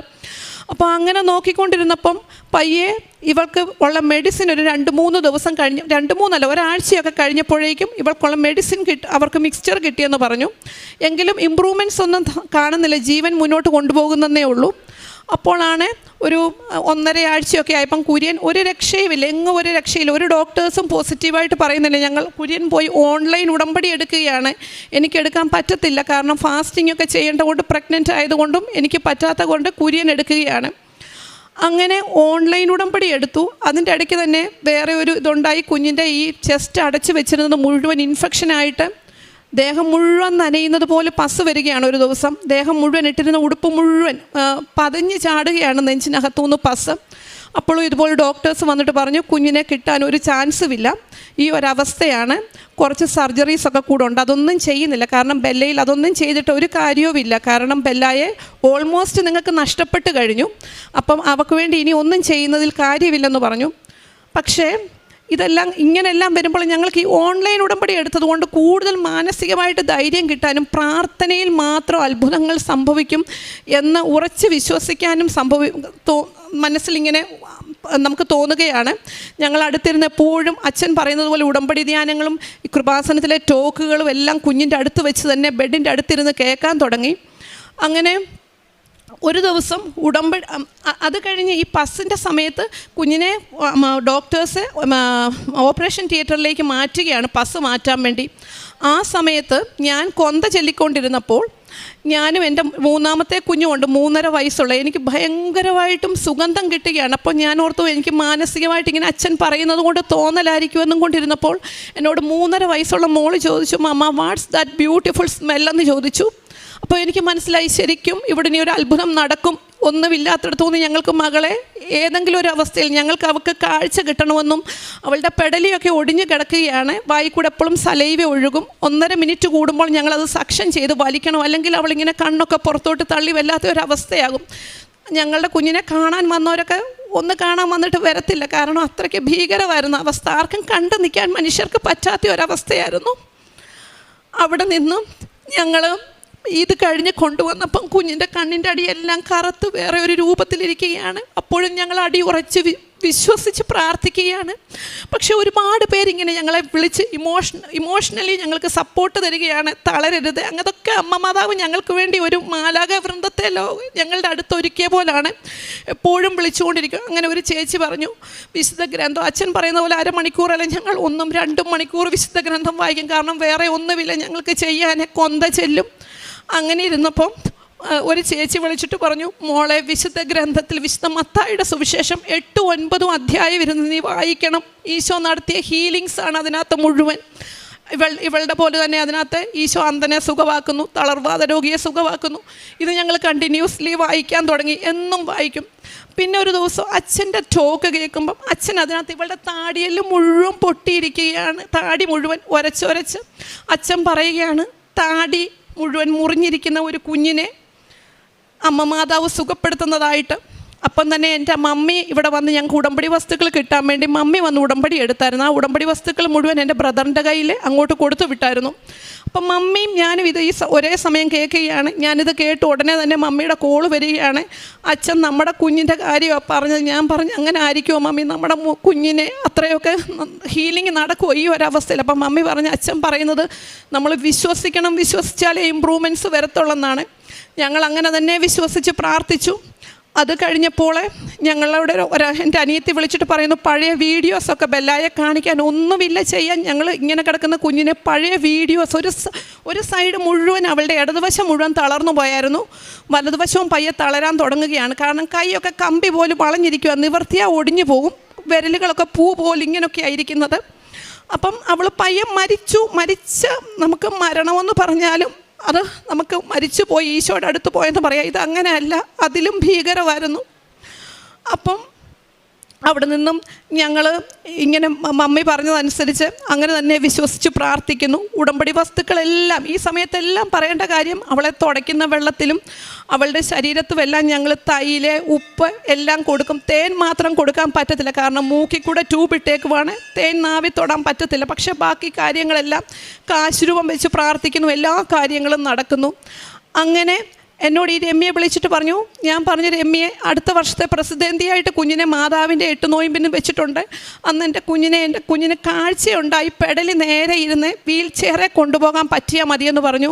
അപ്പോൾ രമ്യ എന്നോട് പറഞ്ഞു, അവളെ അങ്ങനെ ഒന്നുമല്ല. അപ്പോൾ എന്നും രമ്യ ഇവിടെ ഉടമ്പടി എടുത്ത വ്യക്തിയാണ്. രമ്യ എന്നോട് പറയും, ഒന്നുമല്ല, അവളെ പൂർണ്ണമായിട്ടും അമ്മ മാതാവ് ഹീല് ചെയ്യും, അവൾ നല്ല മിടുക്കിയായിട്ട് തിരിച്ചു വരും എന്ന് പറയുന്നുണ്ട്.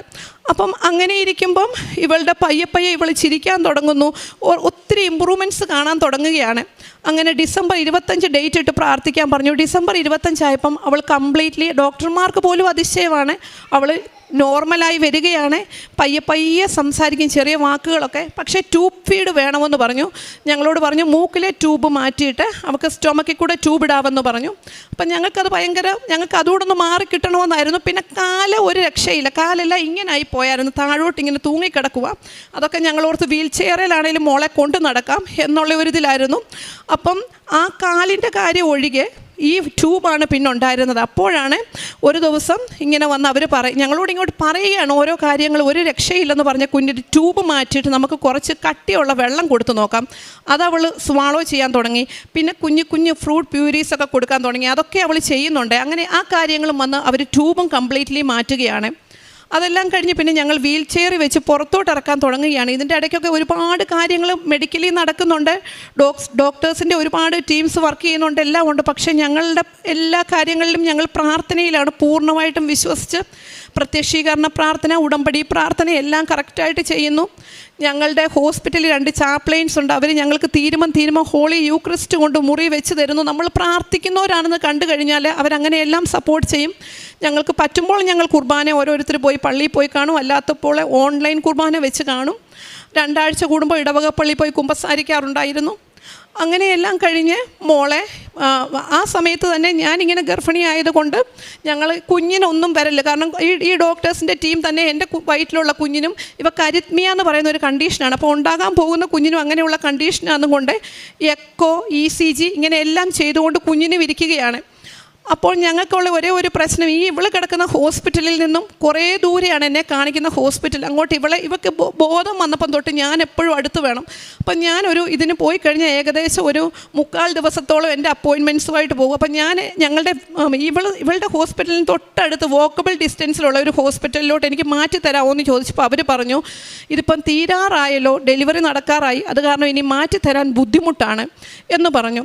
അപ്പം എൻ്റെ മമ്മി ഇവിടെ വന്ന് ഉടമ്പടി എടുത്തതാണ്. മമ്മി പറഞ്ഞു, നിനക്ക് ആ ഹോസ്പിറ്റലിൽ തന്നെ നിൻ്റെ ഡെലിവറി നടക്കും, എല്ലാം വളരെ ഈസി ആയിട്ട് നടക്കും. അതൊന്നും അപ്പോൾ എനിക്ക് വിശ്വാസമില്ല. മമ്മി ഇങ്ങനെയൊക്കെ പറയുന്ന കാര്യങ്ങൾ ഞാൻ പറയാം, അങ്ങനെയൊന്നും പറ്റത്തില്ല മമ്മി, അവരിനി ചെയ്യത്തില്ലെന്നല്ലേ പറയുന്നത്. അങ്ങനെ ഇവളുടെ കൂടെ ഒരു ദിവസം രാവിലെ ഞാൻ ഇവളുടെ റൂമിൽ ഇവളുമായിട്ട് നിൽക്കുന്ന സമയത്ത് എനിക്ക് പെട്ടെന്ന് പെയിൻ വരികയാണ്. ഒരു 8:30 ആയപ്പം പെയിൻ വരുന്നു. എന്നെ ഞാൻ ആദ്യം ഇതാന്ന് ഓർക്കുന്നില്ല, ഒരു 9 മണി വരെ ഞങ്ങൾ ആ പെയിൻ അല്ലായിരിക്കുമെന്നും കൊണ്ടിരിക്കുന്നു. അപ്പോൾ അവിടുത്തെ തന്നെ ഒരു മിഡ് വൈഫ് ഉണ്ടായിരുന്നു ഇവളെ നോക്കിയ ഹോസ്പിറ്റലിൽ. പുള്ളിക്കാരത്തി ഓടി വന്നിട്ട് പറഞ്ഞു, ഇത് പ്രഗ്നൻസി പെയിൻ ആണെന്ന് പറയുന്നു. ഉടനെ തന്നെ ആംബുലൻസ് വരുന്നു. എന്നെ എടുത്തിട്ട് എൻ്റെ കണ്ടീഷൻ കണ്ടിട്ട് ഇവർ പറഞ്ഞു, മറ്റേ ദൂരെയുള്ള ഹോസ്പിറ്റലിലോട്ട് നിന്നെ കൊണ്ടുപോകാൻ പറ്റത്തില്ല, കാരണം നീ ആംബുലൻസിൽ കിടന്ന് പ്രസവിക്കും, അത് കാരണം ഈ അടുത്തുള്ള ഹോസ്പിറ്റലിലോട്ട് കൊണ്ടുപോകാമെന്നും പറഞ്ഞ് എന്നെ ഈ അടുത്തുള്ള ഹോസ്പിറ്റലിൽ തന്നെ കൊണ്ടുപോയി. അവിടെ വെച്ച് എൻ്റെ ഡെലിവറി നടന്നിട്ട് ഞാൻ പിറ്റേ ദിവസം തന്നെ എൻ്റെ മോളുടെ അടുത്തേക്ക് വന്നു. മോനെ ഒരു ദിവസം NICU വെച്ചു. അത് കഴിഞ്ഞ് അങ്ങനെ 2ാമത്തെ ദിവസം ഞാനും മോനും ഒന്നിച്ച് ഇവളുടെ കൂടെ ഒരു 10-15 ദിവസം വീട്ടിലോട്ട് പോയില്ല, ഇവളുടെ കൂടെ തന്നെ വന്ന് സ്റ്റേ ചെയ്യുമായിരുന്നു. ഞങ്ങൾ നിലത്തായിരുന്നു. ഡെലിവറി കഴിഞ്ഞപ്പം തൊട്ട് ഇവൾക്ക് നേഴ്സുമാർ കുളിപ്പിക്കേണ്ട, ഞാൻ തന്നെ കുളിപ്പിക്കണം. എൻ്റെ ഡെലിവറി കഴിഞ്ഞ് 2 ദിവസമേ ഉള്ളൂ. ഞാനും മോനും ഇവളും നിലത്താണ് കിടക്കുന്നത്, ബെഡിട്ട്. ഒരു കുഴപ്പവും ഇല്ലാതെ, എനിക്ക് അന്ന് വരെ ഭയങ്കര അലർജിയും കാര്യങ്ങളും ഒക്കെ ഉണ്ടായിരുന്നതാണ്. എനിക്ക് ഒരു കുഴപ്പവും ഇല്ലാതെ ആ ഹോസ്പിറ്റലിൽ ഇവളുടെ കൂടെ ആയപ്പം തൊട്ട് അങ്ങനത്തെ എൻ്റേതായിട്ടുള്ള ഒരു പ്രശ്നങ്ങളും ഡെലിവറി സംബന്ധമായിട്ടില്ല. ക്രോണിക് ഹെർണിയ ഉള്ളതാണ്. അങ്ങനത്തെ ഒരു പ്രശ്നങ്ങളും ഇല്ലാതെ ഞങ്ങളെ അമ്മ മാതാവ് കാത്തു പരിപാലിച്ചു. അതുപോലെ തന്നെ എൻ്റെ മോളെ സ്കൂളിംഗ് ഒന്നും ഇനി നടക്കുമോ, അവർക്ക് എന്തുമാത്രം ഇൻ്റലക്ച്വൽ എബിലിറ്റി ഉണ്ട്, ഇങ്ങനത്തെ കാര്യങ്ങളൊന്നും അവർക്ക് പക്ഷേ അവരതിൻ്റെ ടെസ്റ്റൊക്കെ ഇട്ട് സ്കൂളിൽ വിടാൻ പറ്റുമോ എന്നെല്ലാം അവൾ പാസ്സായി. അവളെ ഒരു ഡിസ്ചാർജ് ചെയ്തു. അത് കഴിഞ്ഞ് ഒരു മാസം പിറ്റേ മാസം അവൾക്ക് സർജറീസ് ഉണ്ട്. ഈ സമയത്ത് ചെയ്യാൻ പറ്റത്തില്ല, നിങ്ങളുടെ മോൾ ഇതിനൊന്നും ഏബിൾ അല്ല, കാരണം ഈ ശരീരം ഇത്രയും വയ്യാത്ത ശരീരത്തിൽ ചെയ്യാൻ പറ്റത്തില്ലെന്ന് പറഞ്ഞ സർജറികൾ എല്ലാം അടുത്ത 1-2 മാസം കൊണ്ട് അവർ ചെയ്തു. ആ 1 മാസം കഴിഞ്ഞപ്പോൾ, അതായത് ഡിസ്ചാർജ് ചെയ്ത് 1 മാസം കഴിഞ്ഞപ്പം തൊട്ട് ഇവളെ സ്കൂളിൽ വിടാൻ തുടങ്ങി. ഇവളിപ്പോൾ എല്ലാ കിഡ്സിനെയും പോലെ നോർമലായിട്ട് സ്കൂളിൽ പോകുന്നു, തിരിച്ചു വരുന്നു, ഒരു കുഴപ്പവും ഇല്ലാതെ മിടുക്കിയായിട്ടിരിക്കുന്നു. മെഡിസിൻസ് ഉണ്ട്, അതും അതിൻ്റെ ക്വാണ്ടിറ്റീസ് കുറച്ചുകൊണ്ടിരിക്കുകയാണ് ഡോക്ടേഴ്സ്. അപ്പോൾ ഇത് അവിടുത്തെ തന്നെ ഒരു വലിയൊരു ഹോസ്പിറ്റലിൽ അങ്ങനെ ഒത്തിരി മിറക്കിളായിട്ട് നടക്കുന്ന റിക്കവറീസൊക്കെ അവരവിടുത്തെ ഫേമസ് ന്യൂസ് പേപ്പറിലിടും. അങ്ങനെ ഞങ്ങളുടെ കുഞ്ഞിൻ്റേതും അവിടുത്തെ ഫേമസ് ആയിട്ടുള്ള ഒരു ന്യൂസ് പേപ്പറിൽ ഇങ്ങനെ അകത്തെല്ലാം ഇവളെപ്പറ്റിയുള്ള ഫീച്ചേഴ്സുമായിട്ട് വന്നു. പിന്നെ ഇതൊക്കെ അവളുടെ റൂമിൻ്റെ പുറത്ത് വെച്ചിരുന്നതാണ്. അതായത് എൻ്റെ മുറിയാണ്, എൻ്റെ മുറിയുടെ പുറത്ത് ശബ്ദം ഉണ്ടാക്കരുത്, എൻ്റെ മുറിയുടെ അകത്തേക്ക് ലൈറ്റ് കർട്ടനെല്ലാം ഇട്ട് ഇരുട്ടത്തായിരുന്നു ഇവളെ കിടത്തുന്നത്. കാരണം ലൈറ്റിലൊന്നും ഇവൾക്ക് ഭയങ്കര അസ്വസ്ഥത ഉണ്ടാക്കുമായിരുന്നു. അപ്പോൾ അങ്ങനെയുള്ള അതൊക്കെയാണ് ഈ എഴുതി വെച്ചിരിക്കുന്നത്, ഇവളുടെ റൂമിൻ്റെ പുറത്ത് എഴുതി വെച്ചിരിക്കുന്നത്. അവിടെ നിന്നൊക്കെ അമ്മ മാതാവ്, സഞ്ചാരി മാതാവ്, സമയ ചുരുക്കത്തിൻ്റെ മാതാവ്, ജീവിതം മുന്നോട്ട് അവൾക്കില്ല. ഒരു 1-2 വർഷം കൊണ്ട് 1-2 വർഷമൊന്നും കാണത്തില്ല, അതിന് മുന്നേ തന്നെ അവൾ ഇല്ലാതാവുമെന്ന് പറഞ്ഞെടുത്തുനിന്ന് അവൾ കംപ്ലീറ്റ്ലി നോർമലായിട്ട് എനിക്ക് പഴയതിനേക്കാളും മിടുക്കിയായിട്ട് ബെല്ലായെ എനിക്ക് തിരിച്ചു തന്നു. അവൾ മിടുക്കിയായിട്ടിരിക്കുന്നു. അമ്മ മാതാവിനും തിരുക്കുമാരനും 1000 നന്ദി. പിന്നെ കാരുണ്യ പ്രവർത്തികളായിട്ട് ചെയ്യുന്നത്, ഒന്നാമത്തെ കാര്യം, എന്നെപ്പോലെ എനിക്കറിയില്ലായിരുന്നു. നമുക്ക് വിഷമമുണ്ട്, കുഞ്ഞുങ്ങൾ നഷ്ടപ്പെടുന്ന അമ്മമാരെ, കുഞ്ഞുങ്ങൾ അസുഖക്കാരായിട്ടുള്ള അമ്മമാരെ, ഇങ്ങനെയുള്ളവരെ, അപ്പന്മാരെ, അതായത് പേരൻസ്, അവരെയൊക്കെ പറ്റി നമ്മളിങ്ങനെ നമുക്ക് ഭയങ്കര വിഷമത്തിൽ അവരോട് മിണ്ടുകയൊക്കെ ചെയ്യുമെന്നല്ലാതെ അവർ കടന്നു പോകുന്ന ഒരു എന്താണെന്നുള്ളത് ഇതോടെയാണ് ഞങ്ങൾക്ക് മനസ്സിലായത്. അതുകൊണ്ട് ഞങ്ങൾ അങ്ങനെയുള്ള ആരെ കണ്ടാലും ഞങ്ങളെക്കൊണ്ട് പറ്റുന്ന സഹായം അവർക്ക് ഇമോഷണലി ആണെങ്കിലും അല്ലാതെ ഇപ്പം സാമ്പത്തികമായിട്ടാണെങ്കിലും ഞങ്ങൾ ചെയ്യാറുണ്ട്. പിന്നെ അതുപോലെ തന്നെ എവിടെ വേണേലും ഇപ്പോൾ ആൾക്കാരൊക്കെ കൂടുതൽ വിഷമിക്കുന്നവരൊക്കെ ഞങ്ങളെ ഇങ്ങോട്ട്, കാരണം നമ്മളിപ്പോൾ അങ്ങനെ അങ്ങോട്ട് ഓരോരുത്തരെയും തേടിപ്പിടിച്ച് അവരോട് ഇങ്ങനെ കൃപാസനത്തെ പറ്റി ഞാൻ എവിടെ ചെന്നാലും ഞങ്ങളുടെ മോക്ക് ട്രാവൽ റെസ്ട്രിക്ഷൻ ഉണ്ടായിരുന്നു. അല്ലായിരുന്നെങ്കിൽ എനിക്ക് ഈ പാവനമായിട്ടുള്ള അൾത്താരയിൽ ഇതിലും നേരത്തെ വന്ന് നിന്ന് സാക്ഷ്യം പറയാനായിരുന്നു. ഞങ്ങളുടെ കുഞ്ഞിന് ട്രാവൽ റെസ്ട്രിക്ഷൻ മാറ്റിയിട്ട് കുറച്ച് നാളെ ആയുള്ളൂ. അതുകൊണ്ടാണ് ഞങ്ങൾ 2 ആഴ്ചയിലേക്കാണ് വന്നേക്കുന്നത്. ആ സമയത്ത് ഞങ്ങൾ വന്ന വഴിക്ക് തന്നെ ഞങ്ങൾ ആദ്യം ഇവിടാണ് കയറിയത്, എയർപോർട്ടിൽ നിന്ന്. എന്നിട്ട് ഞങ്ങൾ ഇവിടുന്ന് കുറേ പത്രക്കെട്ട് വാങ്ങിച്ചുകൊണ്ട് പോയിട്ട് ഞങ്ങളൊരു താങ്ക്സ് ഗിവിങ് കൃപാസനം മാതാവിൻ്റെ ഫോട്ടോ വെച്ച് ഒരു താങ്ക്സ് ഗിവിങ് പാർട്ടിയും മോൻ്റെ ബാപ്റ്റിസവും കൂടെ ഒന്നിച്ചാണ് നടത്തിയത്. വന്നവർക്കെല്ലാം പത്രം കൊടുത്തു. ഇനിയും ഞങ്ങൾക്ക് അവിടെ ആയതുകൊണ്ട് അങ്ങനെ പത്രം കൊടുക്കാൻ പറ്റത്തില്ല. പക്ഷേ എൻ്റെ ഈ നാക്കുകൊണ്ട് ഞാൻ കാണുന്നവരോട് ആരോടാണേലും എല്ലാവരോടും കൃപാസനത്തെ പറ്റിയാണ് പറയുന്നത്. ഇവിടെ വന്നിട്ടാണേലും ഞാനൊരു ഇപ്പം പർച്ചേസിങ്ങിനൊക്കെ ഷോപ്പിൽ പോയാലും ആരെ കണ്ടാലും എൻ്റെ ഈ കൃപാസനത്തിൽ അന്ന് എൻ്റെ രമ്യ എൻ്റെ കഴുത്തിലിട്ടിരിക്കുന്ന കാശുരൂപമാണ്. ഈ കാശുരൂപത്തെ പിടിച്ചുകൊണ്ട് ഞാൻ പറയും. അപ്പോൾ അങ്ങനെ ഇനിയുള്ള കാലങ്ങളിലും എനിക്ക് വേറെ ഒരു ആഗ്രഹവുമില്ല. എൻ്റെ മക്കളെ 4 പേരെയും എൻ്റെ കുടുംബത്തെയും മരിഭക്തരായിട്ട് മുന്നോട്ട് കൊണ്ടുപോവുക എന്ന് മാത്രമാണ് എൻ്റെ ആഗ്രഹം. കൃപാസന പ്രസാദപര മാതാവിനും തിരുക്കുമാരനും 1000 നന്ദി. ഇത്രയും വലിയൊരു ഹീലിംഗ്, ഫിസിക്കൽ ഹീലിംഗ് എൻ്റെ മകൾക്ക് കൊടുത്തതിനും, അതുപോലെ തന്നെ അതേസമയം തന്നെ ലാസ്റ്റ് ട്രിമസ്റ്ററിൽ ഈ മോനെ പ്രഗ്നൻ്റ് ആയിരുന്ന സ്വപ്നയ്ക്കും ഞങ്ങൾക്ക് എല്ലാവർക്കും മെൻ്റലി വളരെയധികം സ്ട്രെങ്ത് തന്നതിനും, അത് ഈ ഉടമ്പടി പ്രാർത്ഥനകളിലൂടെയും വിശ്വാസ പ്രമാണം ചൊല്ലി ഉടമ്പടി വസ്തുക്കൾ ഉപയോഗിക്കുന്നതിലൂടെയുമുള്ള അങ്ങനെ പ്രയോഗിച്ചുള്ള ധൈര്യമാണ് ഞങ്ങളെ ഫെയ്ത്തിൽ ഏറ്റവും നിലനിർത്തിയത്. അതിന് 1000 നന്ദി. അതുപോലെ തന്നെ ഇത്രയും നാൾ താമസിച്ചതിന് ഒരു ക്ഷമാപണവും. സ്വപ്ന പറഞ്ഞതുപോലെ ഞങ്ങൾക്ക് ട്രാവൽ റെസ്ട്രിക്ഷൻസ് ഉണ്ടായിരുന്നതുകൊണ്ടാണ് ഞങ്ങൾക്ക് ഇതുവരെ വരാൻ സാധിക്കാതിരുന്നത്. തിരുക്കുമാരനും കൃപാസന പ്രസാദപര മാതാവിനും ഈ പുണ്യഭൂമിയിൽ മാതാവിൻ്റെ അനുഗ്രഹത്താൽ ഇന്ന് ഈ സ്റ്റേജിൽ നിൽക്കാൻ പറ്റിയതിന് കോടാനുകോടിയും തിരുക്കുമാരനോട് നന്ദി പറയുന്നു. എൻ്റെ പേര് ബ്ലെസ്സി, ഞാൻ ഡൽഹിയിൽ നിന്ന് വരുന്നു. ഞാൻ ഉടമ്പടി എടുത്തത് 2022 ഉടമ്പടി എടുത്തത്. അതിനു മുൻപ് ഓൺലൈൻ ഉടമ്പടി ഞാൻ എടുത്തത് 2021. ഓൺലൈൻ ഉടമ്പടി എടുക്കാനുള്ള കാരണമെന്ന് വെച്ചാൽ, ഞാൻ അന്ന് ഡൽഹിയിലെ മഹാമാരി ചിലപ്പോൾ എല്ലാവരും കേട്ടിട്ടുണ്ടാവും. ആ സമയത്ത് ഡൽഹി സെക്കൻഡ് വേവ് കോവിഡിൽ ഞാൻ അഡ്മിറ്റ് ആയിട്ടുണ്ടായിരുന്നു. അന്ന് എൻ്റെ അവസ്ഥ വളരെ ഗുരുതരമായിരുന്നു. ഡോക്ടർ പറഞ്ഞിരുന്നു ചിലപ്പോൾ ആൾ പോവും എന്നുള്ളൊരു അവസ്ഥയിൽ ഡോക്ടർ മുഖത്ത് നോക്കി പറഞ്ഞിരുന്നു എന്ന് എൻ്റെ പേരൻസിനോടും ഹസ്ബൻഡിനോടൊക്കെ പറഞ്ഞിരുന്നു. എനിക്കൊരു മോളുണ്ട്, 6 വയസ്സുള്ള മോൾ. അന്ന് അവൾ 2 വയസ്സായിരുന്നു. അപ്പോൾ ആദ്യം ഹസ്ബൻഡാണ് അത് എഫക്റ്റ് ആയത്. അത് കഴിഞ്ഞിട്ട് മോൾക്ക്, പിന്നെ ആയിരുന്നു ലാസ്റ്റ് എനിക്ക്. അപ്പോൾ എനിക്ക് വന്നപ്പോൾ അത് ഭയങ്കരമായിട്ട് കൂടി. ന്യൂമോണിയ ത്രൂ ആണ് കോവിഡ് വന്നത്. ന്യൂമോണിയ വന്നിട്ട് ലങ്സിൽ ബ്ലഡ് കെട്ടിക്കിടന്നു. അത് കാരണം കൊണ്ട് ഫുൾ ക്ലോട്ടായിരുന്നു. ചിലപ്പോൾ നഴ്സസ്മാർ ആരെങ്കിലും ഉണ്ടെങ്കിൽ സയൻസ് ബാക്ക്ഗ്രൗണ്ട് അവർക്ക് കൃത്യമായിട്ട് മനസ്സിലാവുമായിരിക്കും. അത് വന്നിട്ടാണ് ബ്രെത്ത്ലെസ്നെസ് എക്സ്ട്രീം ആയത്. ആ ഒരു എക്സ്ട്രീം സിറ്റുവേഷനിൽ സാച്ചുറേഷൻ എൻ്റെ പോയത് 74 ആണ്. എന്ന് പറഞ്ഞാൽ ഓക്സിജൻ സാച്ചുറേഷൻ ഒരു ശരാശരി മനുഷ്യർക്ക് വേണ്ടത് 98 to 100% ആണ്. ആ സമയത്ത് 74% പറഞ്ഞത് എക്സ്ട്രീം ബ്രെത്ത്ലെസ്നെസ് ആണ്. Anything can happen. At that point of time എൻ്റെ husband he took me to the hospital which is nearby to our place. ആ സമയത്ത് ബെഡ് കപ്പാസിറ്റി ടോട്ടലി ഇല്ലായിരുന്നു, ടോട്ടലി നിൽ. ബിക്കോസ് എനിക്ക് സ്റ്റിൽ ഐ റിമെമ്പർ ദാറ്റ് ഞാൻ വീട്ടിലായിരുന്നു ഒരാഴ്ച full pneumonia when I affected with it, because it was high fever around 102, 103, and it was settling down in between, but when he was giving tepid sponge, but it was not going through all the well way. Then simultaneously it was coming back and forth, it's coming and all. എന്നിട്ടാണ് അത് പെട്ടെന്ന് ആ grade high ഗ്രേഡായിട്ട് fever കൂടി കഴിഞ്ഞിട്ടാണ് എന്ത് ചെയ്യണം എനിക്ക് സംസാരിക്കാൻ പോലും പറ്റാത്ത ഒരു അവസ്ഥയായിരുന്നു. ഒന്നും മിണ്ടാൻ പറ്റാത്ത അവസ്ഥയായിരുന്നു. ഒരു സ്റ്റെപ്പ് പോലും എടുക്കാൻ പറ്റാത്ത അവസ്ഥയായിരുന്നു. ഞാൻ ആ ബെഡിൽ മാത്രം കിടന്നിരുന്നു. അവസാനമായിരുന്നു ഓക്സിജൻ സിലിണ്ടറായിട്ട് വീട്ടിൽ നിന്ന് പോയതും ഞാനിപ്പോഴും ഓർക്കുന്നുണ്ട് ആ സമയത്ത് വീട്ടിൽ നിന്ന് പോയപ്പം പുള്ളി അറിയാതെ എന്ന് പറഞ്ഞാൽ സിലിണ്ടറിൻ്റെ അതുപോലും ഒരു സ്റ്റെപ്പ് ബേബി സ്റ്റെപ്സാണ് ഞാനെടുത്ത് മെല്ലെ മെല്ലെ നീങ്ങിയത്. കാരണം ഓക്സിജൻ ട്യൂബിങ് അറിയാതെ ലിഫ്റ്റ് കേടായിരുന്നു. ഞങ്ങളുടെ വീട്ടിലെ അപ്പാർട്ട്മെൻറ്റ്സിലെ ലിഫ്റ്റ് കേടായതുകൊണ്ട് തന്നെ അറിയാതെ അത് പുള്ളി വിചാരിച്ചു അകത്തോട്ട് കൊണ്ടുപോകാമെന്ന് ഓർത്തപ്പോഴത്തേക്ക് ആ ട്യൂബിങ് വിട്ട് പോയപ്പോൾ എനിക്ക് പെട്ടെന്ന് അവിടെ തന്നെ ഡിസ്കംഫർട്ടായി. പിന്നെ സ്റ്റെപ്പിൽ കൂടെ ഞങ്ങൾ നടന്ന് കയറുമായിരുന്നു. കാറിൽ ത്രൂ ഞങ്ങൾ അഡ്മിറ്റായി. ഓക്സിജൻ്റെ അവിടെ നിന്നാണ് ദൈവത്തിൻ്റെ വലിയ അനുഗ്രഹം എൻ്റെ ജീവിതത്തിൽ തുടങ്ങിക്കഴിഞ്ഞ്.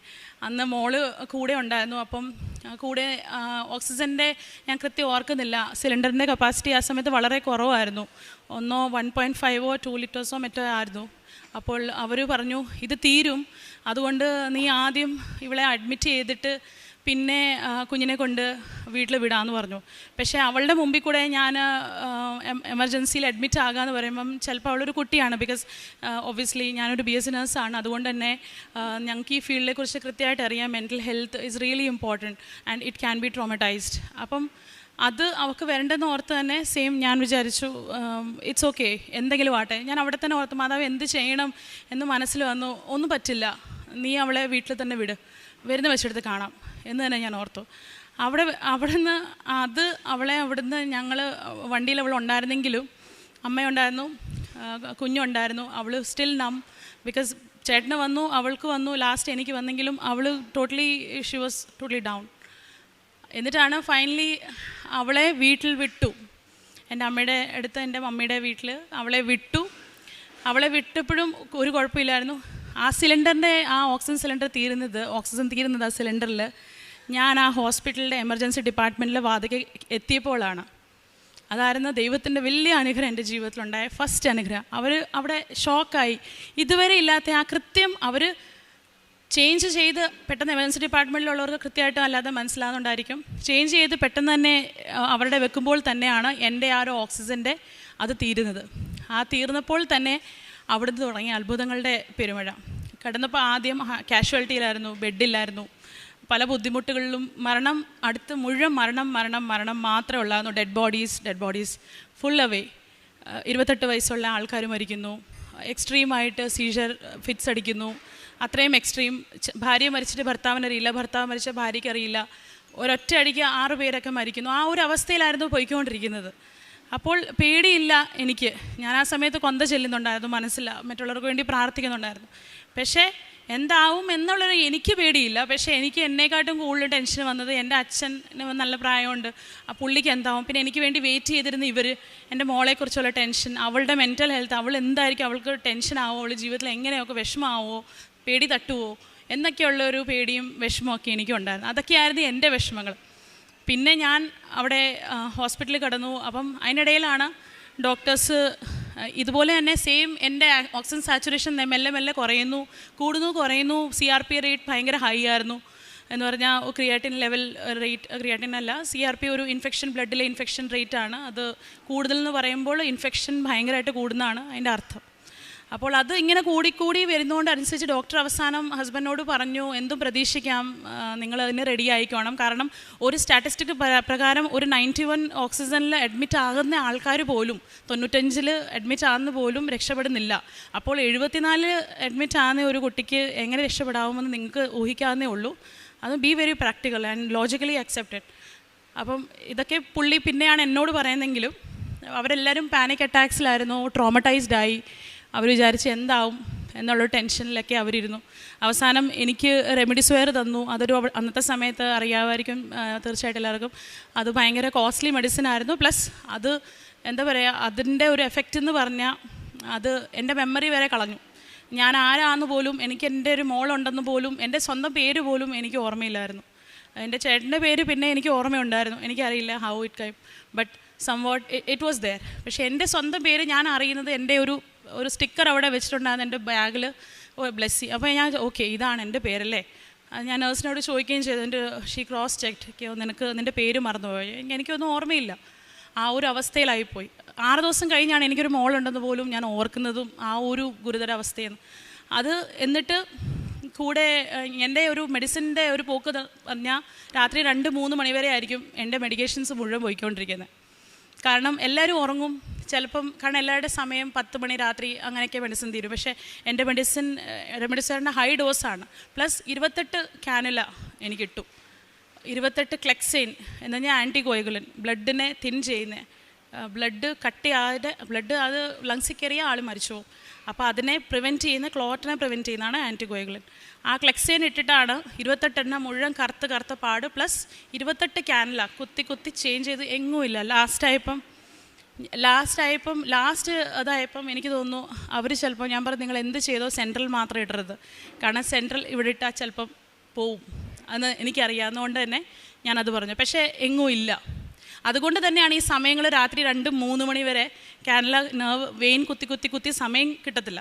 അവർ നോക്കുമ്പോൾ അവസാനം എനിക്ക് വിഷമമില്ല, അവരെന്നെ ഇങ്ങനെ നോക്കും, സോറി എന്ന് പറയും, സോറി കേട്ടോ. അനസ്തീഷ്യോളജിസ്റ്റ് വരും, സോറി വീണ്ടും കുത്തി, സോറി വീണ്ടും, സാരയില്ല. ഞാൻ ചിരിക്കുമായിരുന്നു. ഓക്കെ, എനിക്കറിയാം ചെയ്ത്, കാരണം ഇത്രയും മെഡിസിൻസ് പോകുന്നതുകൊണ്ട് എല്ലാ വെയിൻ കത്തിപ്പോവും, അത് നാച്ചുറലാണ്, അവരുടെ തെറ്റല്ല.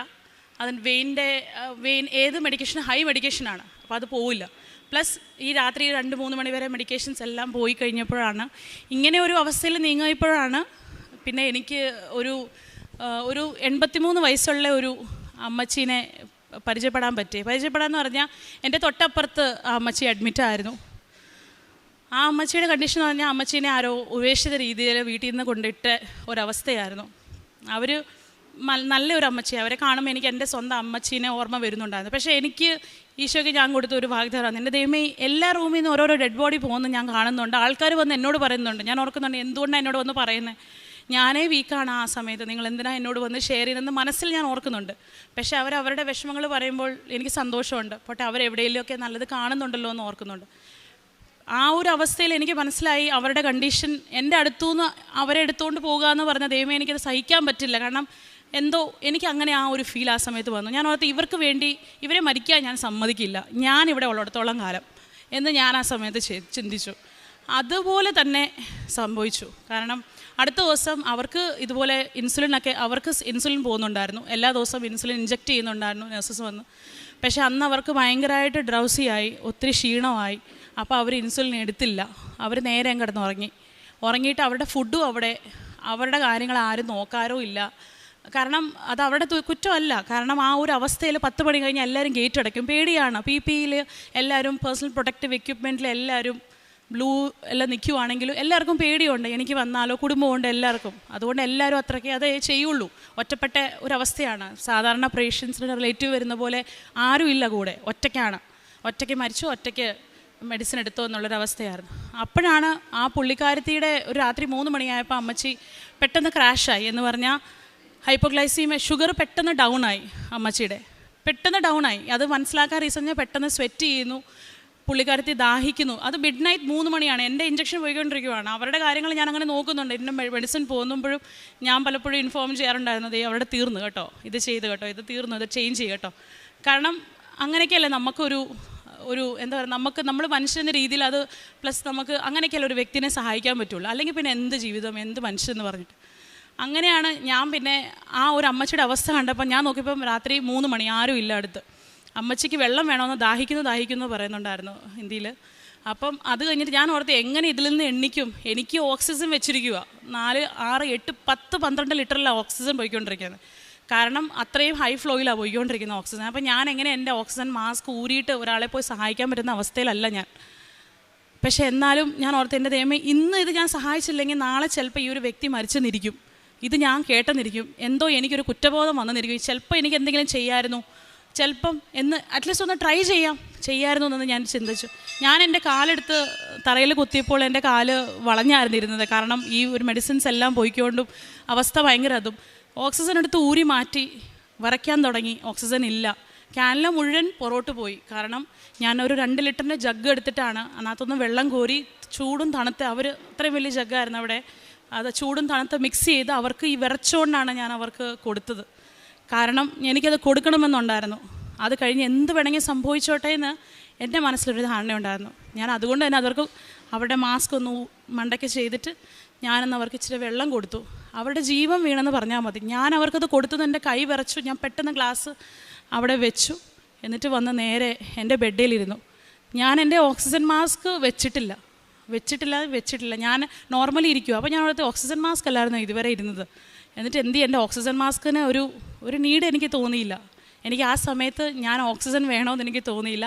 അത് 2 മിനിറ്റ് കഴിഞ്ഞപ്പോഴത്തേക്ക് ഓക്സിജൻ ഞാനൊന്ന് വെച്ചപ്പോൾ ഓക്സിജൻ്റെ മാസ്ക് വെക്കുമ്പോൾ ഒരു കുഴപ്പമില്ലാത്ത ഒരാൾക്കാർ മാസ്ക് വെക്കുമ്പോൾ നമുക്ക് ബുദ്ധിമുട്ട് വരും. ആ ഒരു ബുദ്ധിമുട്ട് ഞാൻ അനുഭവിച്ചു. 5 മിനിറ്റ് കഴിഞ്ഞിട്ട് നഴ്സസ് പെട്ടെന്ന് വന്ന് എൻ്റെ ഇടയ്ക്കിടയ്ക്ക് ചെക്ക് ചെയ്യുന്നുണ്ട്. അവർ വന്ന് ചെക്ക് ചെയ്തപ്പോൾ നേരെ 74-80 കിടന്ന ഞാൻ അത് കഴിഞ്ഞിട്ട് നേരെ കയറിയ 95-ലാണ് ഞാൻ കയറിയത്. ആ ഒരു ഓക്സിജൻ സാച്ചുറേഷനിലേക്കാണ് ഞാൻ കയറിയത്. എന്നിട്ട് 92 എന്നും 92-95 ആ ഒരു ഓക്സിജൻ സാച്ചുറേഷനിൽ ഞാൻ കയറി കഴിഞ്ഞപ്പോൾ എനിക്ക് ഓക്സിജൻ്റെ നീഡ് വേണ്ട. ഡോക്ടേഴ്സും നഴ്സസും അവരെല്ലാവരും ഷോക്കായി. എങ്ങനെ ഇത്ര പെട്ടെന്ന് ഒരാളുടെ ഓക്സിജൻ 2 നിമിഷം കൊണ്ട് അതായി.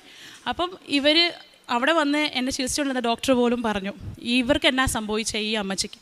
അപ്പം ഇന്ന സംഗതി സംഭവിച്ചെന്ന് ഈ അമ്മച്ചി അടുത്ത ദിവസം രാവിലെ ഏറ്റപ്പോൾ പറഞ്ഞു കൊടുത്തു. അവർക്കിങ്ങനെ ഓർമ്മ ഉണ്ടായിരുന്നൊന്നും അറിയില്ലായിരുന്നു. പക്ഷെ അവർ പറഞ്ഞു കൊടുത്തു. അവർ പറഞ്ഞു കൊടുത്തു കഴിഞ്ഞപ്പം ഈ ഡോക്ടർ പറയുകയാണ്, ഇവരെല്ലാവരും ഹിന്ദിക്കാരന്മാരാണ്. അപ്പം അവർ പറഞ്ഞത് എന്താണ്, when miracle comes, when Jesus present there, when miracle comes there is no logic, there is only a magic. That what's the strength of magic is. അതാണ് ആ ഡോക്ടറിൻ്റെ വായിൽ നിന്ന് കേട്ടത്. അത് പ്രൈസ് ലോർഡ്. ഞാൻ ആ കാര്യത്തിൽ വളരെ സന്തോഷിക്കുന്നു. കാരണം അത് കഴിഞ്ഞ് നിമിഷ നേരം കൊണ്ടായിരുന്നു എൻ്റെ ഇമ്പ്രൂവ്മെൻറ്റ് ഹൈ ആയത്. 2 ദിവസം കൊണ്ട് തന്നെ ഡിസ്ചാർജായി. അപ്പം എൻ്റെ കണ്ടീഷൻസ് അവിടെ നിന്ന് തീർന്നില്ല. പിന്നെ എന്നാലും അത്രയും കണ്ടീഷൻ അത്ഭുതകരമായി ഞാൻ അവിടുന്ന് ഡിസ്ചാർജ് ആയി. ഒരു മദേഴ്സ് ഡേയിലാണ് ഞാൻ ഡിസ്ചാർജ് ആയത്. എന്നിട്ട് ഞാൻ അടുത്ത എൻ്റെ ഒരു കാര്യം എന്ന് പറഞ്ഞാൽ, ഇത് കോവിഡ് കഴിഞ്ഞ് പോസ്റ്റ് കോവിഡ് കോംപ്ലിക്കേഷൻസ് ഉണ്ടായിരുന്നു. റെസ്പിറേറ്ററി അലർജിക് ആയിട്ടുണ്ടായിരുന്നു. ഡസ്റ്റ് അടിക്കുമ്പോഴേ ഇവിടെ എല്ലാം ഞാൻ നേരത്തെ വന്നപ്പോൾ എല്ലാം മാസ്കിലായിരുന്നു വന്നുകൊണ്ടിരുന്നത്. ഭയങ്കര ബുദ്ധിമുട്ടായിരുന്നു. അപ്പോൾ എന്നിട്ടാണ് നമ്മൾ ഇവിടുന്ന് കിട്ടിയ ഉടമ്പടി ഉപ്പെടുത്തിട്ട് ഞാൻ പല ജനലിലും പല ഏരിയകളിലും ഞാൻ വെച്ചിട്ടുണ്ടായിരുന്നു. വെതറിയിട്ട് ഞാൻ പ്രാർത്ഥിച്ചു. എന്നിട്ട് ഞാൻ വിശ്വാസ പ്രമാണം ചൊല്ലി ഞാൻ അവിടെ വെച്ചു. അപ്പോൾ കുറച്ച് ദിവസങ്ങളുള്ളിൽ തന്നെ എൻ്റെ ആ മാസ്ക് വെക്കുന്ന ആ പ്രവണത അങ്ങ് പോയി. ആ ബുദ്ധിമുട്ട് പോയിട്ട് എനിക്ക് പിന്നെ മാസ്ക് വെക്കേണ്ട അവസ്ഥയും വന്നിട്ടില്ല. എൻ്റെ അമ്മ എൻ്റെ അനിയത്തിയെല്ലാം, ചേച്ചി എന്തുകൊണ്ടാണ് മാസ്ക് ഇപ്പോൾ വെക്കാത്തത്, ചേച്ചിക്ക് പിന്നെ പഴയ പോലെ ബുദ്ധിമുട്ട് തുടങ്ങിയാലോ എന്ന് ചോദിച്ചിട്ടുണ്ട്. ഞാൻ പറഞ്ഞു, എടി ഞാൻ ഉടമ്പടിയിലാണ് മാതാവിൻ്റെ ഉപ്പാണ് ഞാൻ വെച്ചിരിക്കുന്നത്. എന്നിട്ടാണ് ഞാൻ പ്രാർത്ഥിച്ചത്. ഇപ്പോൾ ഒന്നും എനിക്കൊരു പ്രശ്നവും ഇല്ല. എനിക്കിപ്പോൾ എവിടെ നിന്ന് എടുത്തു പോയാലും എനിക്കൊരു ബുദ്ധിമുട്ടും ഇല്ല. കാരണം എന്നാ, അത്രയും മാതാവിൻ്റെ ഉടമ്പടിയുടെ ശക്തിയുണ്ട്. അന്ന് തൊട്ട് ഞാൻ എൻ്റെ ചോറിലും എൻ്റെ ഫുഡിലും എല്ലാം ബുദ്ധിമുട്ട് വരുമ്പോൾ തൈലങ്ങൾ തേച്ചൊക്കെ ഞാൻ കൊടുക്കുന്നുണ്ടായിരുന്നു. എന്നിട്ടാണ് അടുത്ത എൻ്റെ ഒരു എക്സാമിന് ഞാൻ പ്രിപ്പയർ ചെയ്യുന്നുണ്ടായിരുന്നു. അത്ഭുതകരമായ എൻ്റെ ഒരു ഫസ്റ്റ് സെറ്റ് ഞാൻ ക്ലിയർ ആയിരുന്നു. വളരെ ഫ്യൂ മാർക്സിലോളം ഞാനിങ്ങനെ പോയായിരുന്നു ഫസ്റ്റിൽ. പക്ഷേ ആ ഒരു നെക്സ്റ്റ് സെറ്റ് മാതാവിൻ്റെ കൃപയാൽ ഞാനത് ഇപ്രാവശ്യം ക്ലിയർ ആക്കിയിട്ടാണ് ഞാനിത് സാക്ഷ്യം പറയാൻ ഞാൻ പിന്നെ വരാമെന്ന് വിചാരിച്ചത്. എന്നിട്ട് പ്രേക്ഷിത പ്രവർത്തനമായിട്ട് ഞാനിവിടുന്ന് കൊണ്ടുപോയ പത്രങ്ങളിൽ ഒരു 500+ പത്രം, 600+ പത്രങ്ങൾ ഞാൻ കൊടുത്തിട്ടുണ്ട്. എൻ്റെ തന്നെ പല ഭാഷകൾ, ഇംഗ്ലീഷ്, ഹിന്ദി, മലയാളം, തമിഴ്. കാരണം ഞങ്ങളുടെ മാതാവിൻ്റെ പള്ളിയിൽ തമിഴിൽ എല്ലാവരും വരും, ഇംഗ്ലീഷ്, ഹിന്ദിയൊക്കെ. പല പരിഹാസങ്ങളും പല നിമിഷങ്ങളിൽ ആൾക്കാർ പലപ്പോഴും വന്ന് പറഞ്ഞെങ്കിലും വളരെ ഫ്യൂ ആയിരുന്നു. പക്ഷേ അതിൽ കൂടുതലും ഹിന്ദിക്കാരന്മാർ വന്ന് ചോദിച്ചിട്ടുണ്ട്. ഇവിടുത്തെ അഡ്രസ്സ് ഞാൻ കൊടുത്തിട്ടുണ്ട്. ഇവിടുത്തെ യൂട്യൂബ് കാണിച്ച് ഒരാളെ പറഞ്ഞ് മനസ്സിലാക്കി കൊടുക്കാൻ 1/4 മണിക്കൂർ ചിലപ്പോൾ എടുത്തിട്ടുണ്ട്. ചിലപ്പോൾ ആ ഒരൊറ്റ പത്രമേ പോകത്തുള്ളായിരിക്കും. പക്ഷേ ഞാൻ അത്രയും ആ ഒരു കാര്യത്തിൽ ഡെഡിക്കേറ്റ്ലി ഞാൻ ഇരുന്നിട്ടുണ്ട്. ഞാൻ ചില ദിവസങ്ങളിൽ ലീവ് ഉള്ളപ്പോൾ ഞാൻ രാവിലെ പോയാൽ ചിലപ്പം വീട്ടിൽ വരുന്നത് ചിലപ്പോൾ 5 മണിക്കായിരിക്കും. പക്ഷേ എന്നാലും ഞാൻ അവിടെ ഇരുന്നിട്ട് ചില ദിവസം മുഴുവൻ പോയില്ലല്ലോ എന്ന് വിഷം വരും. പക്ഷേ അടുത്ത ട്രിപ്പിൽ ഞാൻ വീണ്ടും പോയി. അതെല്ലാം ഞാൻ ഇവിടുത്തെ ഉടമ്പടി പത്രങ്ങൾ മുഴുവൻ കൊണ്ടുപോയി എല്ലാം ഞാൻ വിതിൻ ഒരാഴ്ച തന്നെ എല്ലാം ഞാൻ തീർത്തു. ഇവിടുന്ന് തന്നെ ഞാൻ കൊണ്ടുപോയി എല്ലാം ചെയ്ത് തുടങ്ങുമായിരുന്നു. എന്നിട്ട് പലയിടത്തും വിഷമകരമായിട്ട് പലയിടത്തും നമുക്ക് വാഷ്റൂംസിൽ നിന്നും പല ഫുഡിൻ്റെ സ്ഥലത്തു നിന്നൊക്കെ കിട്ടുന്ന വിഷമം തോന്നാറുണ്ട്. അങ്ങനെയൊക്കെ എന്തുകൊണ്ടാണ് പത്രങ്ങൾ വെക്കുന്നതെന്ന്. പക്ഷേ എന്നിട്ടും അവിടുന്ന് എടുത്തിട്ട് മറ്റുള്ളവരുടെ ആ ഒരു പത്രങ്ങൾ എടുത്തിട്ടും ഞാൻ കൊടുത്തിട്ടുണ്ട്. പിന്നെ ഞാൻ ഈ ഉടമ്പടി തന്നെ ആയിരുന്നപ്പോൾ തന്നെ ഞാൻ വേറൊരു കുടുംബജീവിതം, എൻ്റെ ഒരു ഫ്രണ്ടിൻ്റെ പുള്ളിക്കാരത്തി എന്നോട് എല്ലാ ഷെയറുകളെല്ലാം പറഞ്ഞപ്പോൾ നമ്മുടെ ഈ ഒരു മാതാവിൻ്റെ അനുഗ്രഹത്താൽ തന്നെ അവരുടെ ജീവിതവും വളരെ സുഖകരമായി. അമ്മ മാതാവിന് തിരുക്കുമാരനോട് ഞാൻ കോടാനുകോടി നന്ദി പറയുന്നു. എൻ്റെ ഈ എല്ലാവിധ അനുഗ്രഹങ്ങൾക്കും തന്നത് അമ്മയുടെ അനുഗ്രഹത്താൽ തന്നെ, അല്ലെങ്കിൽ എനിക്ക് ഒന്നും ചെയ്യാൻ പറ്റത്തില്ല. ഏഷ്യ 43:2 പറയുന്ന പോലെ, I shall summon to you, I called by your name, you are mine. അതാണ് ദൈവനാമത്തിന് മഹത്വം.